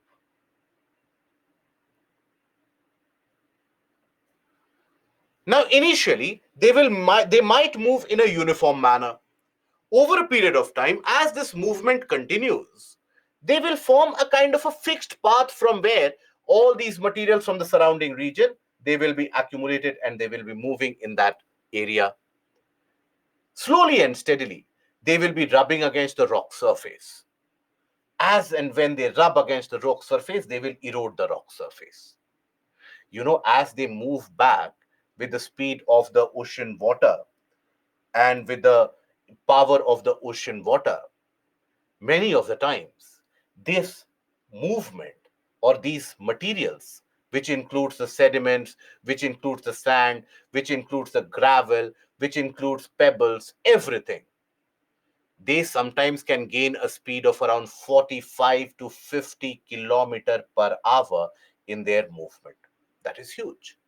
That is humongous. So that means they have significant power, isn't it? So when they start moving against these rocks, they start rubbing against the rocks, eroding those rocks. Eventually, they will erode the rocks and create depression and steep wall like eroded structure. That steep eroded structure is what we refer to as the submarine canyons. So, this movement of everything, including the sand, mud, then rocks, pebbles, gravel, everything is carried back eventually, and they start gaining the speed because of the slope of the land. Due to the slope, the component of gravity becomes stronger and stronger, and they start coming back with a kind of a force. So that is when they will erode that, and slowly and steadily over a period of hundreds and thousands and maybe even millions of years, they are able to carve out narrow valley like structures here, narrow canyon like structures here, and that is what we know as the submarine canyon. So, submarine canyon can be formed either by the erosional event of the large river at the mouth of the large river, or the submarine canyon can be formed by this particular process of a turbidity current impacting the movement of sand, mud, sediments, everything. Okay? Then you have a deep sea plain. Deep sea plain is the ocean bottom generally, and the average depth of it is around 4 to 6 kilometers from the sea surface. 4 to 6 kilometers from the sea surface. Now, this is an aphotic zone where light never reaches here. So, this is the region of permanent darkness. This is also what is referred to as the benthic zone. Very few species are able to survive here, and you have a specific kind of species which are known as benthic species or benthos, species which survive living in deep sea plains. Okay. So that is what you find at these great depths. It has got very fine sediments like clay and silt. You will find the deep ocean trenches also in certain areas. And when we talk about oceanic trench, we do know about oceanic trench. So how is it oceanic trench is created? Which particular process creates oceanic trench? Let me see. Created due to, we have studied it in geomorphology. What kind of convergence? That is good, convergence.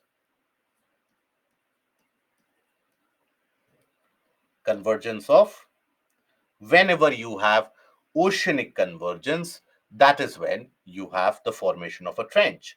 So wherever you have oceanic convergence,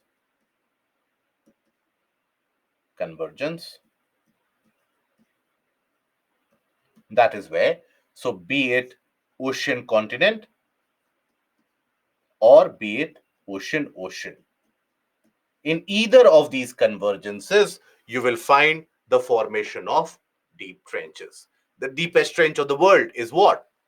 It is the Mariana Trench, right? Or the Challenger Deep. You have many other trenches, Japan Trench, Kurile Trench, etc. You have the various different kinds of,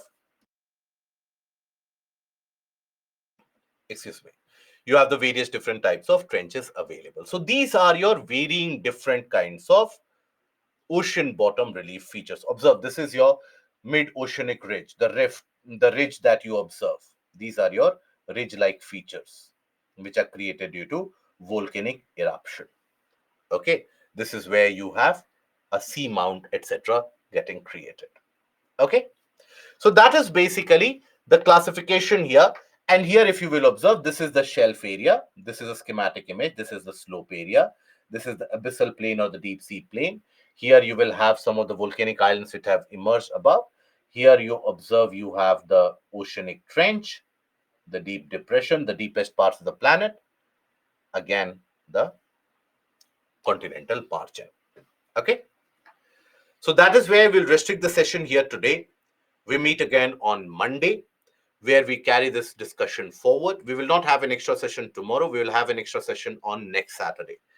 Okay, next Saturday we will have an extra session for geography. Tomorrow evening we will have a different session, but not for geography. Okay, so Musharraf, is this steeper slope of Western? Not exactly, but some part of it is correct. It is not exactly and entirely correct. Is the deep sea plain and continental rise are one and the same? Absolutely not, Sham. Absolutely not. Continental rise is considered to be the margin of the continent, the end of the continent. Deep sea plain is an oceanic feature completely. Continental rise is not present everywhere. They are formed by the deposits brought over from the region of the shelf area. Deep sea plains are present everywhere. Continental rise nonetheless have so it is a kind of a feature like this. So think about the continental rise like this, and then you will have the deep sea plain feature. Mariana is about 200-kilometer deep. Again, I will ask the same question that I have been asking for the previous 17 classes. Where do you get this information from? Please forward that. I also want to be in that WhatsApp group where you forward this kind of information system. Mariana is about 200. Oh my God. No, it is around 11 kilometers deep. No, it is not 200. Think about it. Imagine 200-kilometer deep. You are basically even in the region of asthenosphere. You are basically talking about molten, partially molten things around you. Can that be possible? Absolutely not. So even if it is given, so even if let's suppose I say that, let's suppose I say that, and I don't only have a slip of tongue, I have a slip of my mind, and I say this. Please don't believe these things. Apply your logic regardless of wherever you come across this. Chandrajyoti, I haven't understood the difference between erosion and turbulence. Erosion can be carried by the wind also. Erosion can be carried by the sea also. Erosion can be carried by the glacier also. Have you heard about the term turbulent waters and calm waters? You say that the water is calm right now. The ocean is turbulent right now. You would have heard this. You would have read this at least somewhere. Turbulent is what? Turbulent is when you have a lot of movement of various different. For example, take a look. Imagine the river movement in the hills, in the mountains. Is it streamlined? No, it is very turbulent. It is very violent of sorts. So that is turbulence. Okay. Okay, leaderboard. Okay, Payal. This is the leaderboard, my dear friend. And you have topped it. Very good. Beautiful. Now, uh, Shyam, if backwash takes small pebbles and mud into the sea, then at the same time, also there's deposition also takes place when the waves come. Not in the equal amount. It doesn't happen in the equal amount, Shyam. Satyam, but continental rise are found in passive boundaries only. So how this picture has trench? So trench can also be found in the earlier passive boundary. Does not mean that trench will always be there in the active boundary only. It can have it can be a very passive boundary where you have had an ancient range, but this is not the exact representation. I hope you are able to understand, Satyam. This is a very absolutely schematic image. This doesn't indicate much.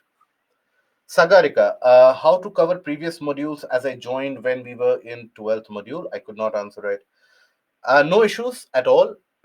You can do one thing, that either you can look at the recorded sessions of the previous recorded sessions one by one. You can go through them, or there is an evening batch which is upcoming. You can attend that depending upon your availability. But either ways, you have to cover the previous modules. From now on, from oceanography onwards, you won't face that much amount of difficulty, because this is a kind of an independent module. And then when we come to Indian geography, much of it is identifiable, so you won't face much of an issue. My dear friend Ritika, it is 200-kilometer east of the island. It is not 200-kilometer deep. Understand the difference between deep and east. East, it can happen. Deep, 200-kilometer deep, you can, I hope you understand the difference between them, right? And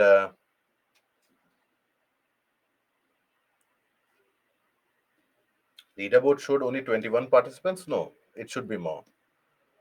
You had many more participants there. 228 participants are there, not 21. Revise, Ritika, revise it. And how now the topic become very complex. Revise it, it will be easier. Chandrajyoti, basically what happens in the case of the submarine canyon, I'll tell you, is that look, when you have the water which comes in, now the sea water, forget everything else, forget the terminology, etc.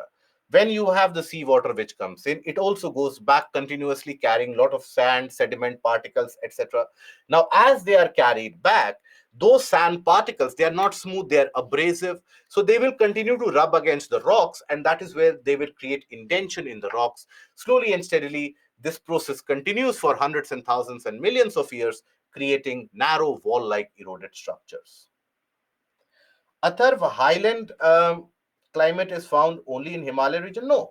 Darjeeling, highland climate. Ooty, a highland kind of climatic condition. Mahabaleshwar, highland kind of climatic condition.